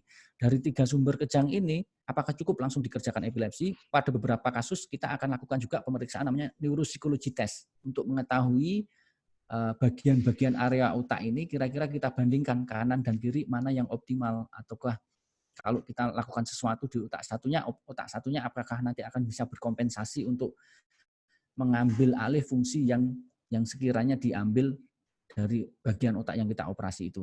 Tetapi dari salah satu studi memang menunjukkan karena epilepsi itu adalah suatu kelainan kronis yang dia berjalan lama, maka fungsi otak yang jadi sumber kejang ini akan sudah banyak dialihkan ke otak sebelahnya. Nah, justru kalau kita tidak ambil area otak yang konsleting ini, itu nanti akan mempengaruhi otak sebelahnya sehingga tidak optimal dalam mengambil alih fungsi ini. Namanya neuroplasticity itu, namanya seperti itu. Jadi semuanya kita lakukan dengan pemeriksaan prosedur yang rutin, runtut, hati-hati, termasuk kalau saya partnernya dengan Dr. Nemi ya. Jadi kita kerjakan neuropsikologi test, kita kerjakan iktal EEG untuk kasus-kasus yang kita masih in doubt, artinya kita ini ragu-ragu apakah betul sumbernya hanya di satu sisi temporal toh ataukah ada sumber yang lain, itu harus kita pastikan lagi dengan iktal EEG ya. Jadi Dr. Eri, ini saya tambahkan Dr. Eri. Ya. Untuk iktal EEG. Jadi kalau misalnya ada Dr. Eri, iktal EEG itu minimal 2 kali 3 kali Dr. Eri dengan bentuk kejang yang sama ya Dr. Eri. Untuk teman-teman yang di daerah 2-3 kali dengan bentuk yang sama, itu artinya bisa kita bentuk semiologinya sama, topisnya sama. Kalau di T1, T2, kalau di T1, T3 ya cuma di situ terus, dia tidak berubah, awalnya kejang, berarti memang benar-benar kita vokal. Tapi kalau dia berpindah-pindah, itu berarti artinya kita masih harus melakukan rekaman lagi berulang hingga 7 kali kalau bisa, untuk menentukan fokus sebelum dilakukan pemeriksaan bedah. Tapi bisa juga Dr. Heri, seperti Titus itu mungkin dia ada tipe khusus. Jadi terisolated pada Titus kiri ya Dr. Heri. Kira atau kanan Titus? Temporal kanan. Amigdala. Ya. Misalnya dia terisolasi di daerah T4 saja dan dia tidak di T6 mulainya, hanya di T4 saja dia spike-nya, dia tidak gelombang negatif, dia hanya di T4, dia punya gelombang lainnya itu positif. Ebersol tipe 1 itu kriteria untuk dilakukan operasi oleh Dr. Heri tanpa iktal masih boleh memang itu. Itu ada jurnal pendukungnya. Kalau dia terisolated di situ dan beberapa spike-nya sekitar 60 atau apa, tetap di situ semua itu boleh dilakukan. Karena kita yakin semiologi aerosolnya itu ada jurnal pendukung 90% menjadi bagus. Ya. Keluhannya mengurang 80%. Ya. Karena memang waktu itu yang dialami Loetitus ini lebih banyak ke aura. Ya. Apa namanya dejavu, dan dejavu itu biasanya erat kaitannya dengan amigdala, dan ternyata dari hasil MRI yang kita lakukan ternyata memang ada area amigdala yang besar.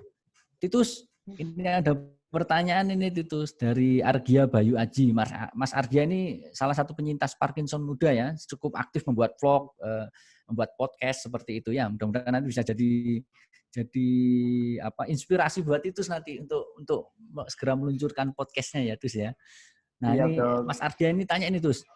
Halo Mas Titus, saya mau tanya ke Mas Titus sebagai penyintas epilepsi. Saya Parkinson muda, agak beda ya. Nah, besok tonton webinar saya ya, bagaimana Mas Titus menghadapi kondisi sosial, bagaimana reaksi teman-teman ketika Mas Titus bicara soal epilepsi. Terima kasih. Ayo Titus. Halo Mas. Ya, webinarnya sudah saya lihat Mas. Untuk menghadapi kondisi sosial ya,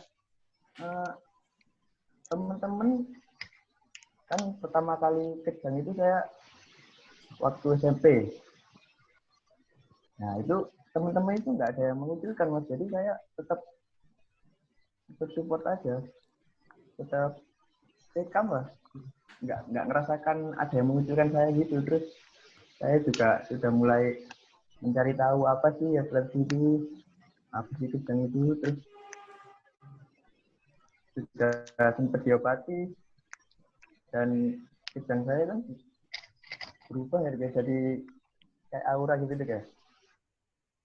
Ya betul. Dejavu. Dulu sekarang jadi aura. Terus orang tua juga ngingetin kalau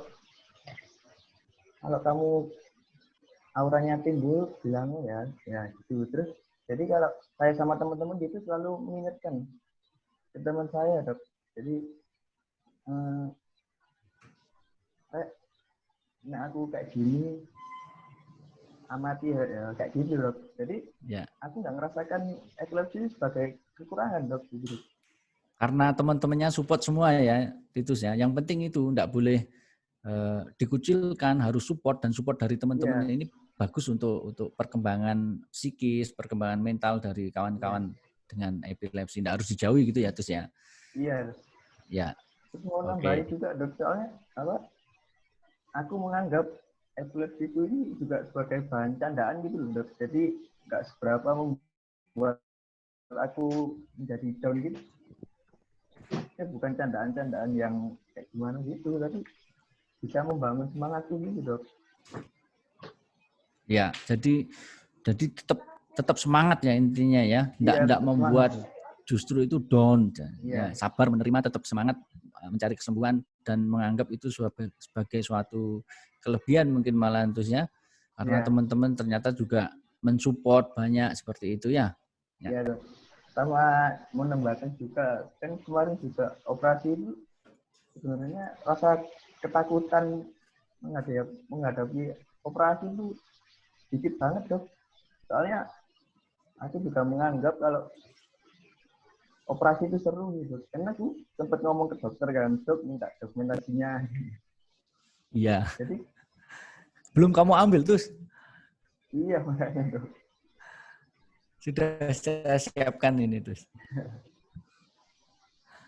Jadi itu sini semangat sekali waktu mau tindakan operasi juga minta difoto-foto Dok, saya minta difoto ya Dok ya. Jadi tidak ada rasa ketakutan, cukup berani, dan optimisme berani ini yang penting untuk teman-teman OD ya, orang dengan epilepsi, agar tetap semangat, karena kalau begitu down, psikisnya down, nanti tentunya kejang itu akan relatif lebih mudah untuk muncul gitu ya. Mudah-mudahan nanti Titus bisa menginspirasi kawan-kawan semuanya ya Tus ya. Tetap beraktivitas, tetap semangat. Kuliahnya diselesaikan Tus biar segera lulus ya. Ya.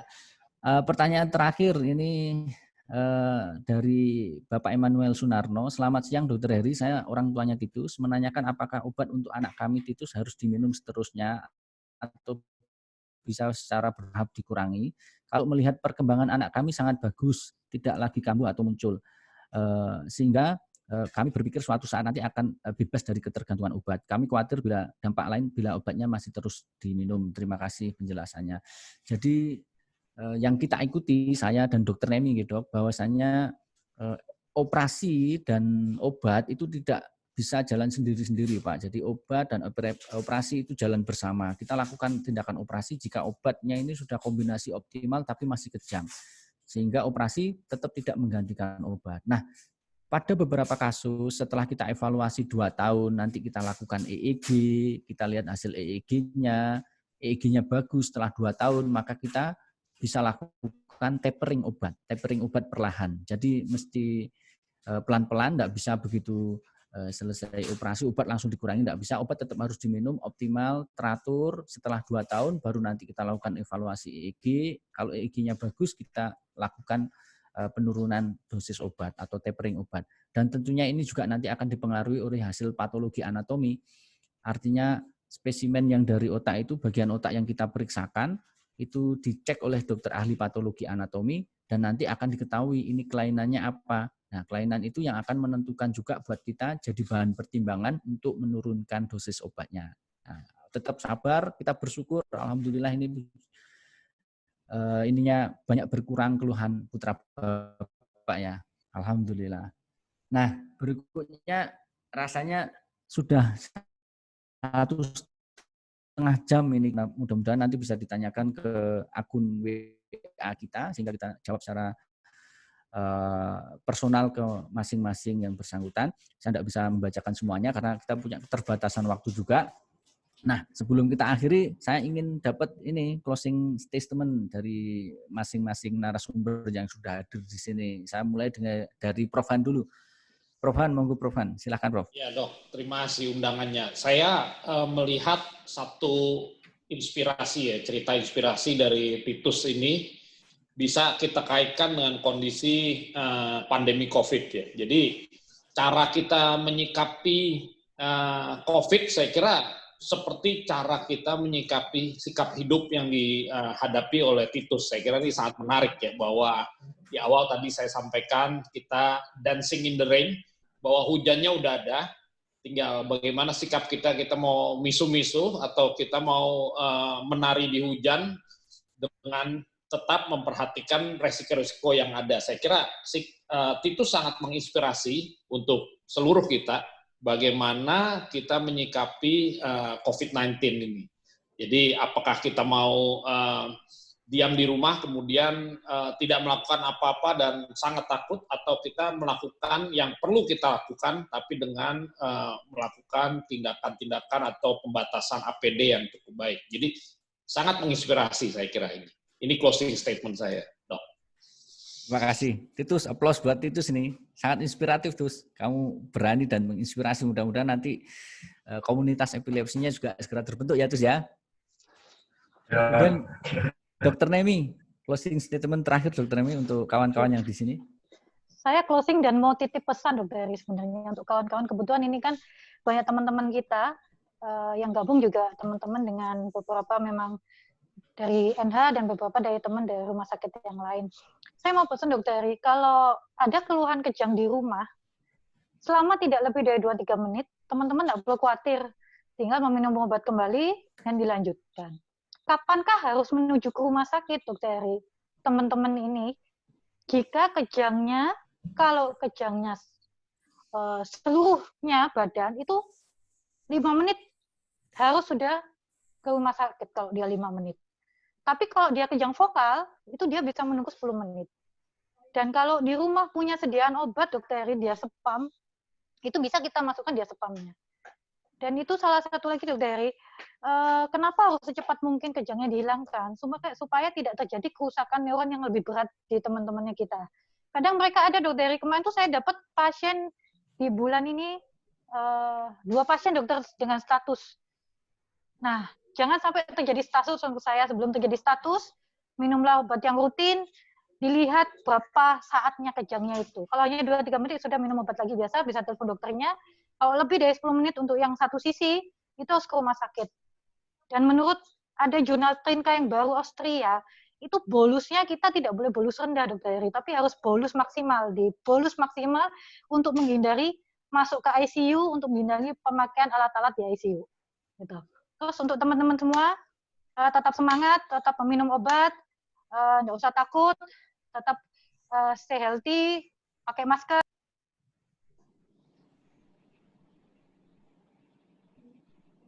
Oke. Ya, terima kasih Dokter Nemi. Dokter Nemi bisa semangat juga ya ternyata ya, teriak-teriak ya. Ya, semangat. Mas Fajar, selesai. Ini tamu kita yang paling jauh ini Mas Fajar, dari iya. seberang pulau. Terima kasih Dr. Heri. Jadi yang pertama, musuh penderita epilepsi ini kan stres, capek, lapar, panas, dingin, dan kondisi ekstrim yang lainnya. Karena itu bagaimana kita memanage itu, tentu dengan tidak dengan sendirinya, perlu istilahnya per group atau kelompok, dukungan atau sokongan keluarga dan sokongan dari komunitas dan sebagainya. Itu sangat diperlukan sekali. Jadi untuk berdamai dengan epilepsi ini kan orang sakit epilepsi kan boleh, yang terpenting kan terkontrol. Nah, terkontrol dengan apa? Ada yang terkontrol dengan obat, ada yang terkontrol mungkin perlu tindakan nantinya, atau terkontrol suatu saat tanpa obat juga bisa. Jadi jangan takut dengan stigma epilepsi. Bukankah di luar sana juga ada sakit? Orang sakit diabetes, orang sakit hipertensi. Kan boleh. Sakit diabetes boleh, sakit hipertensi boleh. Karena apa? Karena sudah, istilahnya, sudah terjadi. Tetapi kita harus berdamai. Berdamainya yaitu apa? Ya, sesuai anjuran dokter dikerjakan. Suatu saat mungkin dosis obat bisa turun, suatu saat tidak minum obat juga bisa, asal terkontrol tadi. Jadi jangan takut dengan stigma epilepsi. Kemudian yang ketiga bagi kita ya, tenaga kesehatan mungkin dari khususnya kita dokter saraf yang di daerah, jadi memang KIE yang sebagaimana kita dapatkan dari guru-guru kita di center pendidikan itu sangat bermanfaat sekali, komunikasi, informasi, edukasi. Jadi kita harus berkomunikasi ya, komunikasi kan bukan monolog ya, kalau monolog kan sendiri, harus ada dialog. Dialog artinya timbal baliknya ada, itu yang terpenting. Kemudian kita harus banyak mendengarkan pasien, informasi apa yang kita sampaikan harus betul-betul dipahami betul oleh pasien, edukasi apa yang belum, stigma-stigma yang menular melalui busa atau apa harus kita sampaikan, dan harus disampaikan juga oleh penderita epilepsi bahwa itu tidak menular dan sebagainya. Terus tetap kita gencarkan. Kemudian yang keempat, ya salah satu dari manfaat dari webinar ini adalah networking ya. Kita dapat sharing ilmu dari Dr. Heri, dari Dr. Nemi, dari Dr. Komang, dari Dr. Andi, dan juga dari real guru kita. Real guru kita siapa ya? Pasien-pasien epilepsi ini. Mereka lah, beliau-beliau lah yang mendidik kita sehingga kita bisa tetap semangat untuk belajar. Mungkin itu Mas Heri. Ya. Terima kasih Mas Fajar. Selalu teduh dan menyejukkan memang kalau Mas Fajar ini ya. Kalau kita di dekatnya itu juga jadi senang dan teduh kita ya. Dokter Komang, monggo Dokter Komang ada yang mau disampaikan. Terima kasih Dokter Heri. Mungkin closing statement-nya adalah terima kasih sudah bergabung pada apa istilahnya ya, acara virtual gathering pada virtual gathering. Seperti kata Dokter Fajar, memang networking, sharing itu penting. Goalnya memang untuk pasien-pasien kita.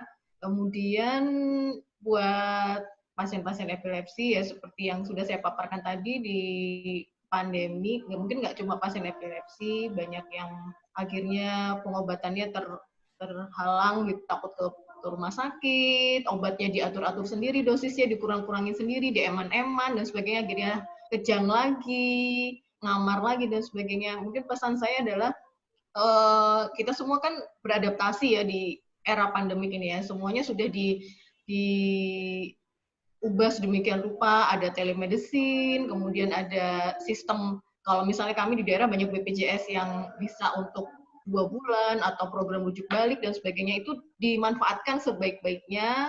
Kemudian untuk kita juga dokter juga harus mungkin adaptasi juga ya, adaptability menghadapi sistem yang berubah ini, dikomunikasikan juga ke pasien. Ibu bisa telemedicine loh, atau ibu bisa manfaatkan ini program rujuk balik, jadi nggak usah ke rumah sakit, cukup ambil obatnya di apotik, nanti 3 bulan sekali ketemu dengan sakit. Jadi harapannya ya kita tidak mulai dari nol lagi kan, kalau pasien epilepsi kemudian kejang lagi kan otomatis pengobatannya dia akan mundur lagi sampai 2-3 tahun bebas kejang dan sebagainya. Kemudian untuk teman-teman semua tenaga kesehatan di sini yang bergabung di sini tetap semangat ya, walaupun era pandemi saya lihat sih spiritnya luar biasa. Dokter Nemi masih IOM, kita semua masih berkumpul mencurahkan tenaga dan pikiran gitu, gimana yang terbaik untuk pasien, semoga tetap safe, healthy, happy, semuanya nakes kita semua. Mungkin seperti itu Dr. Heri. Terima kasih. Wassalamualaikum warahmatullahi wabarakatuh. Waalaikumsalam. Terima kasih Dr. Komang. Salam buat Novan juga ya. Dr. Andi, silakan Madiun. Mic-nya belum dinyalakan Dr. Andi.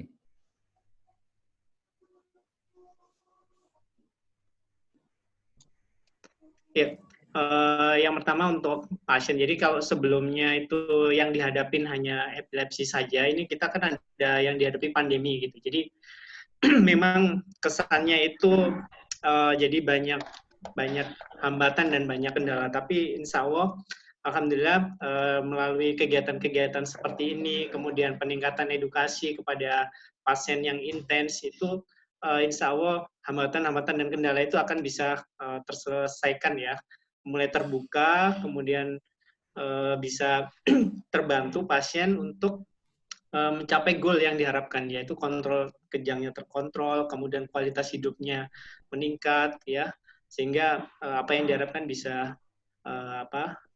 tercapai gitu untuk pasien. Terus yang kedua, jujur sangat terbantu sekali saya pribadi, terima kasih telah diajak bergabung. Jadi banyak hal-hal yang buat saya sebagai tenaga medis, dokter spesialis saraf juga ada hal-hal yang gimana sih cara untuk buka EEG misalnya, itu yang itu kendala atau masalah yang real kita hadapi gitu. Ada permintaan EEG kita tidak bisa mengerjakan, gimana solusinya gitu. Sementara kita masih ada ketakutan, dan alhamdulillah ada beberapa pencerahan yang meskipun dalam pelaksanaan di daerah mungkin tidak semudah di National Hospital ya, karena nanti untuk prosedur rapid test untuk di rumah sakit itu pun kalau untuk pasien-pasien BPJS tentunya kita harus berpikir juga terkait dengan tambahan biaya dan segala macamnya, kemudian merubah setting ruangan dan segala macam itu juga perlu ada komunikasi intens dengan rumah sakit untuk itu. Terus ya semoga ini bisa dilanjutkan untuk kegiatan-kegiatan berikutnya yang bisa memberikan manfaat kepada pasien, khususnya pasien epilepsi, sehingga kita nanti bisa menjalani atau melewati era baru new normal ini dengan baik ya, dengan kualitas yang lebih baik. Mungkin seperti itu Dr. Ri. Terima kasih. Assalamualaikum warahmatullahi wabarakatuh. Waalaikumsalam warahmatullahi wabarakatuh. Terima kasih Dr. Andi Pras. Nah, ini quotes ini dari Titus ini untuk menyemangati kita semua tadi, dari Prof Han tadi sampai ngasih aplaus khusus buat Titus. Ayo Titus, quotes-mu Titus. Ya Dok, cuma mau pesan saja Dok untuk teman-teman seperjuangan yang mengidap epilepsi ini Dok. Jadi minta tolong untuk teman-teman yang mengidap epilepsi sama kayak saya, jangan patah semangat. Karena pada zaman sekarang epilepsi udah bisa disembuhkan. Jadi jangan merasa terkucilkan oleh teman-teman. Kalau bisa, anggap epilepsi sebagai kelebihan Anda. Jangan jadikan epilepsi itu jadi kekurangan Anda. Nanti kedepannya pasti bisa lebih enjoy ke depannya. Dan untuk teman-teman yang lihat ini bisa share ke teman-teman yang lain yang belum mengerti gimana sih cara penanganan epilepsi itu, supaya teman-teman kita yang terkena epilepsi bisa mengetahui cara penanganan dari epilepsi itu sendiri. Ya, seperti itu, Dok. Oke, terima kasih Tus. Tetap semangat ya. Tetap semangat Tus. Kuliahnya Siap, Dok. biar segera lulus nanti ya. Nah, itulah Amin, tadi Dok. Masih lama, bincang ya. Itulah tadi kawan-kawan bincang-bincang kita dengan narasumber-narasumber yang sudah kita lakukan dengan bincang-bincang santai. Jangan lupa saya juga mengingatkan juga kita punya agenda juga nanti hari Sabtu depan webinar tentang solusi Parkinson survivor dalam menghadapi situasi COVID-19. Nanti boleh bergabung dengan kita pada hari Sabtu 27 Juni 2020 jam 11 sampai 12.30. Nanti kita punya Prof. Hans Wijaya, kemudian ada Dr. Ahmad Fahmi, spesialis bedah saraf, ada Dr. Aime Nugroho, spesialis kedokteran jiwa, kemudian ada Dr. Farida Santoso, spesialis rehab medik, dan Mas Argia Bayu Aji sebagai Parkinson survivor. Dari saya akhiri, saya mohon maaf bila ada kata-kata yang kurang berkenan. Jangan lupa tetap sehat, stay safe, stay healthy, dan insya Allah kita jumpa lagi pekan depan. Wassalamualaikum warahmatullahi wabarakatuh. Waalaikumsalam warahmatullahi wabarakatuh. Terima kasih.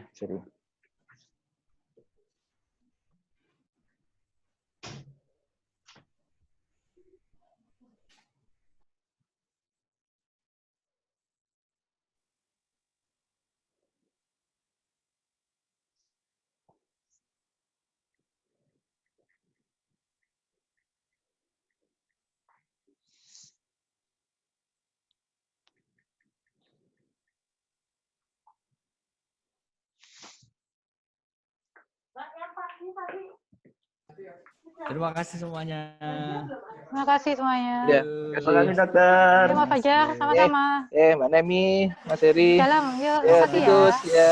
Dadah, Dokter. Makasih, Popan. Semangat, Dokter Nemi.